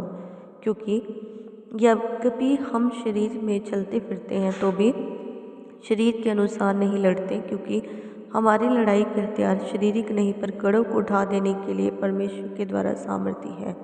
इसलिए हम कल्पनाओं का और हर एक ऊंची बात का जो परमेश्वर की पहचान के विरोध में उठती है खंडन करते हैं, और हर एक भावना को कैद करके मसीह का आज्ञाकारी बना देते हैं, और तैयार रहते हैं कि जब तुम्हारा आज्ञा पालन पूरा हो जाए तो हर एक प्रकार के आज्ञा उल्लंघन को दंडित करें। उन्हीं बातों को देखो जो आग के सामने है। यदि किसी को अपने पर यह भरोसा हो कि मैं मसीह का हूँ, तो वह यह भी जान ले कि जैसा वह मसीह का है वैसे ही हम भी हैं। क्योंकि यदि मैं उस अधिकार के विषय में और भी घमंड दिखाऊं जो प्रभु ने तुम्हारे बिगाड़ने के लिए नहीं पर बनाने के लिए हमें दिया है, तो लज्जित न होऊंगा। यह मैं इसलिए कहता हूँ कि पत्रियों के द्वारा तुम्हें डराने वाले ना ठहरो, क्योंकि वह कहते हैं, परंतु उसकी पत्रियां तो गंभीर और प्रभावशाली है, परंतु जब वह सामने होता है तो वह देह का निर्बल और व्यक्त में हल्का जान पड़ता है। जो ऐसा कहता है वह यह समझ रखे कि जैसे पीठ पीछे पत्रियों में हमारे वचन हैं, वैसे ही तुम्हारे सामने हमारे काम भी होंगे। क्योंकि हमें यह साहस नहीं कि हम अपने आप को उनमें से ऐसे कुछ के साथ गिने या उनसे अपने को मिलाएं जो अपनी प्रशंसा आप करते हैं और अपने आप को आप में नाप तोलकर एक दूसरे से मिलान करके मूर्ख ठहरते हैं। हम तो सीमा से बाहर घमंड कदापि न करेंगे, परंतु उसी सीमा तक जो परमेश्वर ने हमारे लिए ठहरा दी है और उसमें तुम भी आ गए हो, और उसी के अनुसार घमंड भी करेंगे, क्योंकि हम अपनी सीमा से बाहर अपने आप को बढ़ाना नहीं चाहते, जैसे कि तुम तक ना पहुंचने की दशा में होता, वरन मसीह का सुसमाचार सुनाते हुए तुम तक पहुंच चुके हैं। हम सीमा से बाहर दूसरों के परिश्रम पर घमंड नहीं करते, परंतु हमें आशा है कि ज्यों ज्यों तुम्हारा विश्वास बढ़ता जाएगा, त्यों त्यों हम अपनी सीमा के अनुसार तुम्हारे कारण और भी बढ़ते जाएंगे, ताकि हम तुम्हारी सीमा से आगे बढ़कर सुसमाचार सुनाएं, और यह नहीं कि हम दूसरों की सीमा के भीतर बनाए गए कामों पर घमंड करें, परंतु जो घमंड करे वह प्रभु पर घमंड करे, क्योंकि जो अपनी बड़ाई करता है वह नहीं, परंतु जिसकी बड़ाई प्रभु करता है वह ग्रहण किया जाता है। करंथियों अध्याय 11। पौलुस और झूठे प्रेरित। यदि तुम मेरी थोड़ी सी मूर्खता सह लेते तो क्या ही भला होता। हाँ, मेरी सह भी लो, क्योंकि मैं तुम्हारे विषय में ईश्वरीय धुन लगाए रहता हूँ, इसलिए कि मैंने एक ही बुरश से तुम्हारी बात लगाई है कि तुम्हें पवित्र कुंवारी के समान मसीह को सौंप दे। परंतु मैं डरता हूँ कि जैसे सांप ने अपनी चतुराई से हवा को बहकाया, वैसे ही तुम्हारे मन उस सिधाई और पवित्रता से जो मसीह के साथ होने चाहिए कहीं भ्रष्ट ना किए जाएं। यदि कोई तुम्हारे पास आकर किसी दूसरे यीशु का प्रचार करे जिसका प्रचार हमने नहीं किया, या कोई और आत्मा तुम्हें मिले जो पहले ना मिला था, या कोई और सुसमाचार सुनाए जिसे तुमने पहले ना माना था, तो तुम उसे सह लेते हो। मैं तो समझता हूँ कि मैं किसी बात में बड़े से बड़े प्रेरितों से कम नहीं हूँ। यदि मैं वक्तव्य में अनाड़ी हूँ तो विज्ञान में नहीं। हमने इसको हर बात में सब प्रकार से तुम्हारे लिए प्रकट किया है। क्या इसमें मैंने कुछ पाप किया कि मैंने तुम्हें परमेश्वर का सुसमाचार सेंत में सुनाया और अपने आप को नीचा किया कि तुम ऊंचे हो जाओ? मैंने अन्य कलीसियाओं को लूटा, अर्थात मैंने उनसे मजदूरी ली ताकि तुम्हारी सेवा करूं। और जब मैं तुम्हारे साथ था और मुझे घटी हुई तो मैंने किसी पर भार नहीं डाला, क्योंकि भाइयों ने मकिदुनिया से आकर मेरी घटी को पूरा किया, और मैंने हर बात में अपने आप को तुम पर भार बनने से रोका और रोके रहूँगा। यदि मसीह की सच्चाई मुझ में है तो आख्या देश में कोई मुझे इस घमंड से ना रोकेगा। क्यों? क्या इसलिए कि मैं तुमसे प्रेम नहीं रखता? परमेश्वर यह जानता है कि मैं प्रेम रखता हूँ, परंतु जो मैं करता हूँ वही करता रहूँगा, कि जो लोग दाव ढूंढते हैं उन्हें मैं दाव पाने ना दूँ, ताकि जिस बात में वह घमंड करते हैं उसमें वह हमारे ही समान ठहरे। क्योंकि ऐसे लोग झूठे प्रेरित और छल से काम करने वाले और मसीह के प्रेरितों का रूप धारने वाले, यह कुछ अचंभे की बात नहीं, क्योंकि शैतान आप भी ज्योति में स्वर्गदूत का रूप धारण करता है। इसलिए यदि उसके सेवक भी धर्म के सेवकों का स्वरूप धरें तो कोई बड़ी बात नहीं, परंतु उनका अंत उनके कामों के अनुसार होगा। प्रेरित के रूप में पौलुस का दुख भोग। मैं फिर कहता हूँ, कोई मुझे मूर्ख ना समझे, नहीं तो मूर्ख ही समझकर मेरी सह लो, ताकि थोड़ा सा मैं भी घमंड कर सकूँ। इस बेधड़क घमंड में जो कुछ मैं कहता हूँ वह प्रभु की आज्ञा के अनुसार नहीं, पर मानो मूर्खता से ही कहता हूँ। जबकि बहुत से लोग शरीर के अनुसार घमंड करते हैं, तो मैं भी घमंड करूँगा। तुम तो समझदार होकर आनंद से मूर्खों की सह लेते हो, क्योंकि जब मैं तुम्हें कोई दास बना लेता है, या खा जाता है, या फंसा लेता है, या अपने आप को बड़ा बनाता है, तो या तुम्हारे मुंह पर थप्पड़ मारता है तो तुम सह लेते हो। मेरा कहना अनादर ही की रीति पर है, मानो हम इसके लिए निर्बल से थे। परंतु जिस किसी बात में कोई साहस करता है, मैं मूर्खता से कहता हूँ तो भी साहस करता हूँ। क्या वह ही इब्रानी है? मैं भी हूँ। क्या वह इज़राइली है? मैं भी हूँ। क्या वह ही अब्राहम के वंश के हैं? मैं भी हूँ। क्या वह ही मसीह के सेवक है? मैं पागल के समान कहता हूँ, मैं उनसे बढ़कर हूँ। अधिक परिश्रम करने में, बार बार कैद होने में, कोड़े खाने में, बार बार मृत्यु के जोखिम में 5 बार मैंने यहूदियों के हाथ से 39 कोड़े खाए। 3 बार मैंने बेंतें खाई। एक बार मुझ पर पथराव किया गया, 3 बार जहाज जिन पर मैं चढ़ा था टूट गए। एक रात दिन मैंने समुद्र में काटा।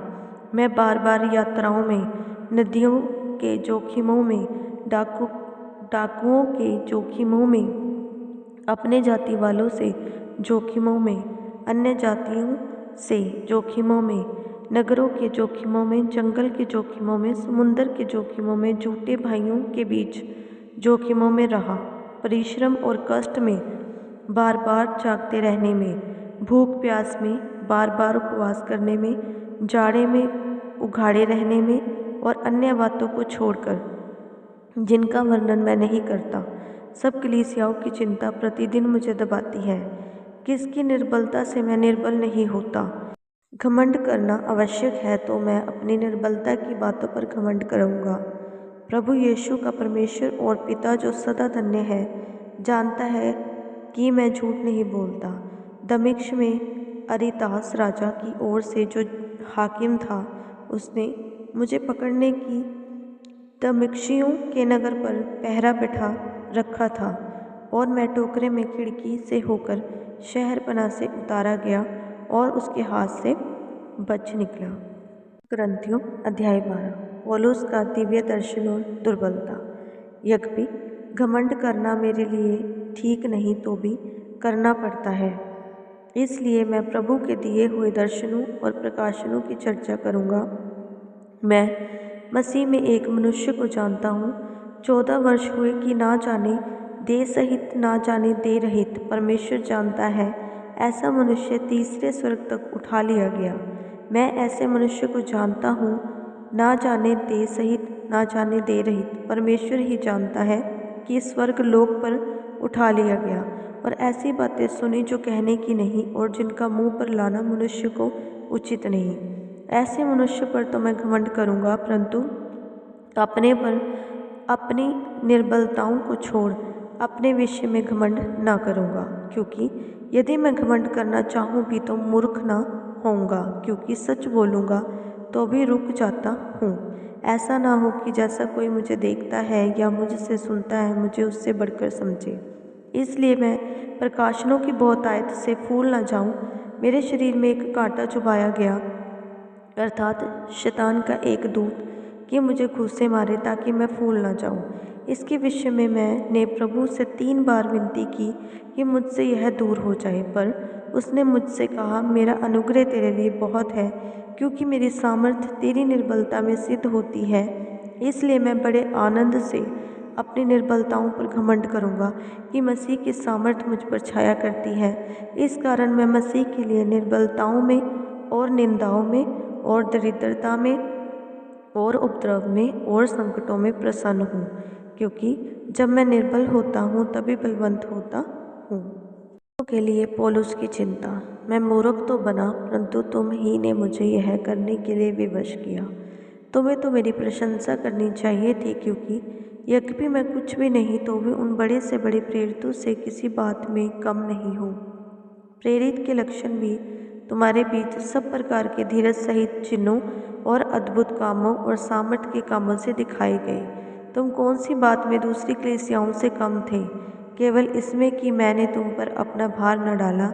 मेरा यह अन्याय क्षमा करो। देखो, मैं तीसरी बार तुम्हारे पास आने को तैयार हूँ और मैं तुम पर कोई भार न रखूँगा, क्योंकि मैं तुम्हारी संपत्ति नहीं वरन तुम ही को चाहता हूँ। क्योंकि बच्चों को माता पिता के लिए धन बटोरना नहीं चाहिए, पर माता पिता को बच्चों के लिए। मैं तुम्हारी आत्माओं के लिए बहुत आनंद से खर्च करूँगा, वरन आप भी खर्च हो जाऊँगा। क्या जितना बढ़कर मैं तुमसे प्रेम रखता हूँ उतना ही घटकर तुम मुझसे प्रेम रखोगे? तुम अभी तक समझ रहे होगे कि हम तुम्हारे सामने प्रत्युत्तर दे रहे हैं। हम तो परमेश्वर को उपस्थित जानकर मसीह में बोलते हैं, और हे प्रियो, सब बातें तुम्हारी उन्नति ही के लिए कहते हैं, क्योंकि मुझे डर है कहीं ऐसा ना हो कि मैं आकर जैसा चाहता हूँ वैसा ही पाऊँ और तुम में झगड़ा, डाह, क्रोध, विरोध, ईर्ष्या, चुगली, अभिमान और बखेड़े हों। और कहीं ऐसा ना हो कि मेरा परमेश्वर मेरे फिर से तुम्हारे यहाँ आने पर मुझ पर दबाव डाले और मुझे बहुतों के लिए फिर शोक करना पड़े जिन्होंने पहले पाप किया था और वे विचार और लुचपन से जो उन्होंने किया मन नहीं फिराया।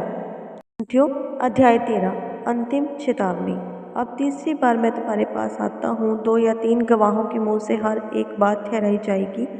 जैसे मैं जब दूसरी बार तुम्हारे साथ था, वैसे ही अब दूर रहते हुए उन लोगों से जिन्होंने पहले पाप किया और अन्य सब लोगों से अब पहले से कह देता हूँ कि यदि मैं फिर आऊँगा तो नहीं छोड़ूंगा, क्योंकि तुमको इसका प्रमाण चाहते हो कि मसीह मुझ में बोलता है, जो तुम्हारे लिए निर्बल नहीं परंतु तुम में सामर्थी है।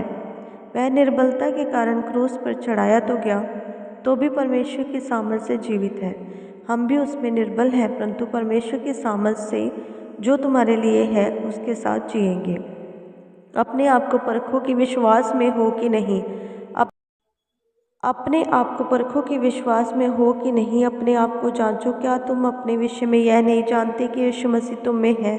नहीं तो तुम जांच में निकम्मे निकले। पर मेरी आशा है कि तुम जान लोगे कि हम निकम्मे नहीं। हम अपने परमेश्वर से यह प्रार्थना करते हैं कि तुम कोई बुराई न करो, इसलिए नहीं कि हम खरे दिख पड़े, पर इसलिए कि तुम भलाई करो, चाहे हम निकम्मे ही ठहरे, क्योंकि हम सत्य के विरोध में कुछ नहीं कर सकते, पर सत्य के लिए ही कर सकते हैं। जब हम निर्बल हैं और तुम बलवंत हो तो हम आनंदित होते हैं और यह प्रार्थना भी करते हैं कि तुम सिद्ध हो जाओ।